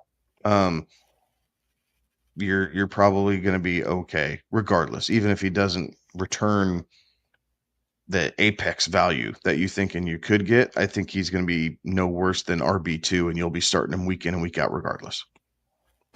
Yeah, there are worse building blocks. And I would like to point to everybody last year that took Christian McCaffrey and got literally nothing out of him, right? Like, you were still able to have a decent season, right? Because you were taking Christian McCaffrey, you were able to build um, with other pieces, right? Late there in the first round. So I think Genty's a fine pick here. Again, to Kevin's point, ceiling running back 1, floor running back 13, 14 overall. That's fine for a rookie. You'll take that. I mean, Bijan finished running back 9 his rookie year, and I think a lot of people were very excited about that. Right. I mean, Ashton Genty, right, has a lot of the things that you really like when it comes to running back, right? Like, has some really good vision. We've seen what he can do in a heavy workload, right? Like, very heavy workload when he was there at Boise State. Yeah, he does a good job when he gets popped, continuing to move through some of that contact. Now, it'll be interesting to see what that looks like being at this next level, right? The level of competition is going to be a little bit different than what he was seeing in the Mountain West. But again, I think that he will get the volume and the workload to be able to produce running back 1 type of finish for you. And pretty good range of outcomes there, and I'm kind of subscribing to the same thought Kevin had there with the range of outcomes there. But I don't have a problem with where Ashton Genty's coming off the board, and there'll likely be a couple of different drafts where I walk away with Ashton Genty coming off the board at this time. Any other thoughts on Ashton Genty? All right, let's go ahead and head on over and talk about Christian McCaffrey. Christian McCaffrey, last year, 50 attempts, 202 yards, 0 touchdowns, 19 targets, 15 receptions, 186 yards, 0 touchdowns. Thoughts on Christian McCaffrey? I'm passing on McCaffrey with where he's going. I would rather go Genty or Derrick Henry. I think Christian McCaffrey kind of falls in that Devon Achane type territory for me, right? Like, we've seen him have the usage. Problem is, we've also seen him get nicked up here, and when he misses time, it sucks. But when he misses time, he seems to miss big chunks of time.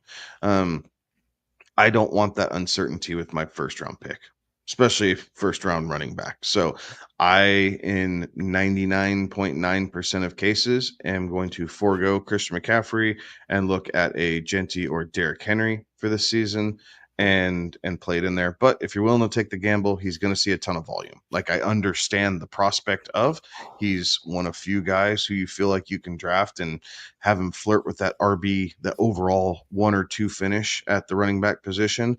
But again, if he starts to get nicked up, he seems to miss big chunks of time. So then it looks more like last year than 2023.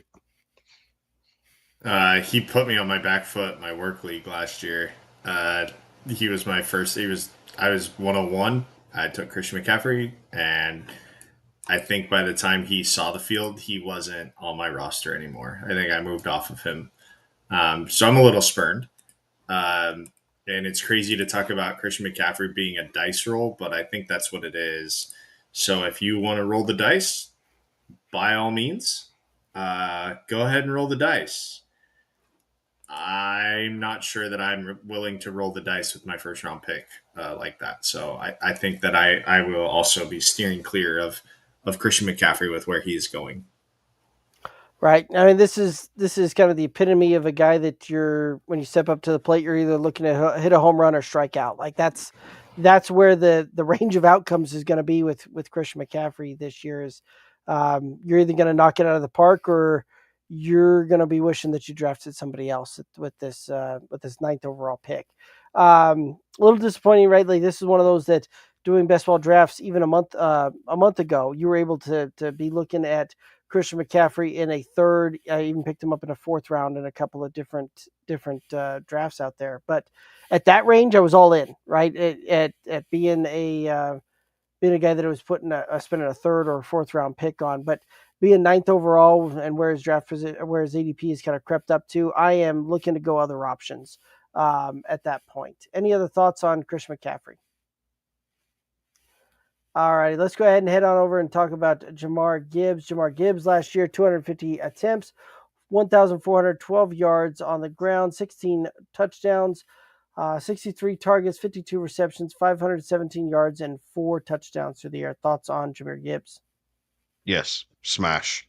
Like, even when him and Monty are both healthy, Gibbs still finds a way to get his. He is a young, dynamic, explosive player who I think still has a little ways to go before he hits his peak. I think Detroit's offense might look a little bit different this year, right? New offensive coordinator, new defensive coordinator. So some things are going to be a little off, but one thing you can guarantee is Jahmyr Gibbs is going to get his touches. And that offensive line is still extremely good. So, yes, if Gibbs is falling to me, if I'm looking running back in the first round, Gibbs is sitting there in my lap. I'm smashing yes, and I'm moving on. Yeah, co-sign to that. 2 seasons, he's finished no worse than running back 10 overall. Sign me up. Right. I do think we see probably some regression off of last season, right? 20 touchdowns is a hard number to get back to. But I do think that this is still one of those that he can still return value, and this is one of the kind of elite running backs that you can see in the league. So I don't have a problem drafting him with a top 6 pick and in a first-round draft capital.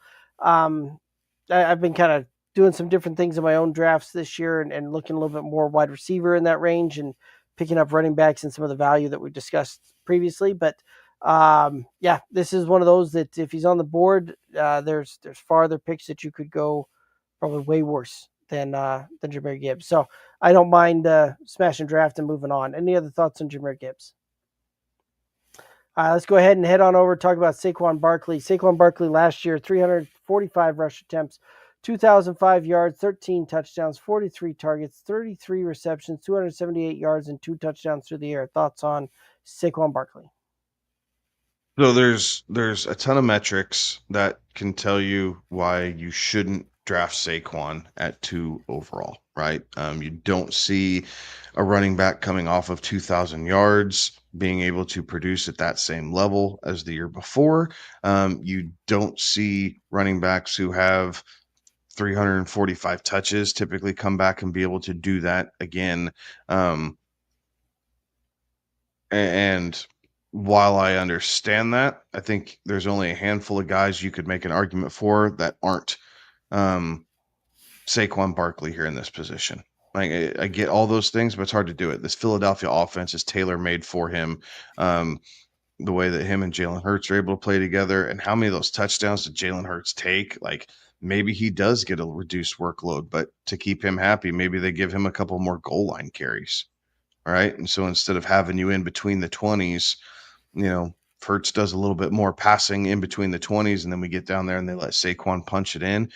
I mean, you could see his touchdown number jump up from the 15 that he had last year, and that wouldn't surprise me because I think realistically 13 to 15 is probably his floor for touchdowns.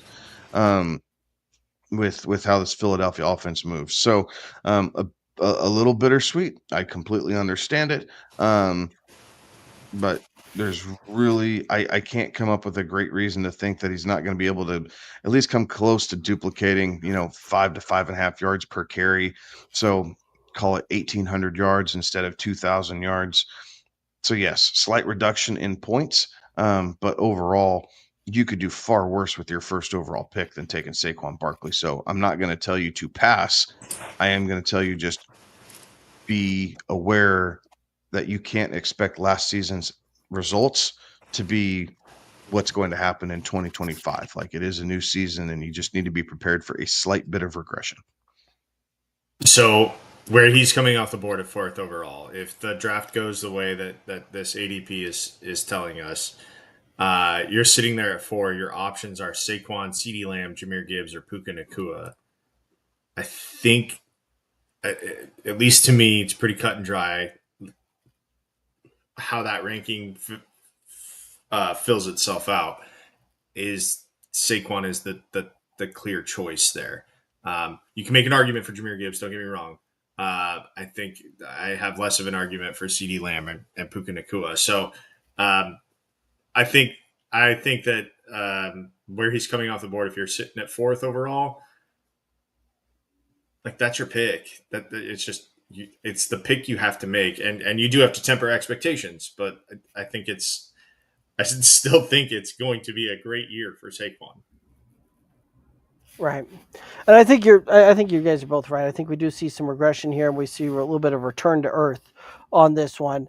But a return to earth type of scenario. I think we're still looking worst case scenario 300 carries on the ground, 15 to 1600 yards, and 13 touchdowns on the ground. Right, like I think that's kind of the floor that you're looking at. So this is one of those that, while he may not have the career year like he had this last year, I think at absolute worst case scenario, you're still looking at a top 5 running back, and that's if he has a very down year for Saquon, right? Like this is one of those that I'm willing to take the shot on a guy that has a crazy kind of ceiling like he does, and is in a situation in an offense that really allows for him to go crazy. So I have no problem drafting Saquon Barkley where he's coming off the board. Any other thoughts on Saquon? All right, let's go ahead and take a look at Bijan Robinson. Bijan Robinson last year, 304 attempts, 1,456 yards, 14 rushing touchdowns, 72 targets, 61 receptions, 431 yards, and 1 touchdown through the air. Thoughts on Bijan Robinson? So I'm just going to say that I've yet to see or hear a compelling argument as to why Bijan shouldn't be the first overall back. And I smash. I subscribe to this. Youth, explosiveness, ability to catch the ball in the backfield, a division that is kind of ho-hum, like everybody kind of hovers around 500, so you figure they're going to be in these games in some point. Young quarterback, so they're probably going to lean on the run game a fair amount.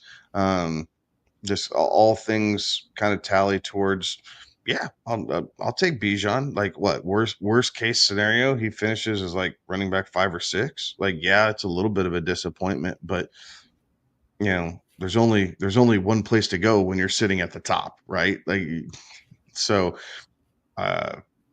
hit yes, move on, unless you are completely infatuated with Saquon, Gibbs, maybe Genty, like who knows, right? If you're infatuated with someone else in the top 5, more power to you. But I'm definitely not going to fault anybody who decides to take Bijan as their first round pick. I think realistically what it comes down to is, how do you want to construct your roster, right? Do you want to go running back first? Or, I mean, look, you're only going to get a chance at Bijan if you're sitting in the top 4 picks, right? Like that's just really what it comes down to. You're going to have to be in the top 4 to get a chance in redraft, to get a chance at Bijan. So, like, what do you want to do? Do you want to go running back first, or do you want to go wide receiver first? How is your league composed? Like, what are your league rules? Is there a benefit to going running back versus wide receiver? Once you've weighed all those options, like your choice is clear. If you're going to go running back and you're in the top 3-4 picks, Bijan Robinson's your guy, right? If he's still on the board, Bijan Robinson's your guy. If you're not going to go running back, then you have other discussions that you have to have. But I think if you're going to go running back and you have a chance at Bijan Robinson, you jump at the opportunity. Yeah, very much a smash draft, move on, right? Like there's nothing that I can see out there that would give me hesitation on this pick. So if I'm sitting there with a top 2 pick, I've got no problem if I'm going running back taking Bijan as that number 1 running back coming off the board. Any other thoughts on Bijan Robinson? Alrighty. That's going to take us down here to the end of it. Any final thoughts out there for the viewers and listeners? We're 1 week closer, right? Like we're after the 4th of July, so now it's technically draft season, right? I know some folks did some early best balls. You'll see a lot more of those pick up. You get to see training camps coming in here very shortly, before we know it, and major draft month. I mean, we're 4 weeks away from hitting major draft season. So, sharpen your pencils, start taking your notes, get your popcorn ready. But it is time. Like, we are officially entering the goods. Yeah, appreciate everyone sticking with us through this one. There's a lot to get through with these running backs because it's a pretty pivotal position. So yeah, hopefully this was insightful to you, and we'll keep going here as we get closer to what is the greatest time. I mean, as a fantasy football player, the draft is truly the best time. Right. So so full of hope, so full of ready to go, and all the prep work and all of that, and you just haven't had your hopes dashed by other players yet. Right? Just the belief that you've done it correctly, Right. and the talking yourself into it. Like, yeah, This that was is our great. Hey, year. good job, man. This is our year. This is our time to shine. We're going to do it, and haven't you put together your plan and just hadn't gotten punched in the mouth yet. So I like it. All righty. Well, that's going to do it for us tonight. Appreciate everybody tuning in, chiming in. We'll be back next week. We're going to start looking at wide receivers as we start making our way through that list there as well. But appreciate everybody tuning in. Make sure you hit us up on all the socials, Twitter, Instagram, Facebook, TikTok, at Good Old Boys FF. But that's going to do it for us tonight. He's Kevin. He's Alex. I'm Derek. Have a good one. Be safe. Toodaloo.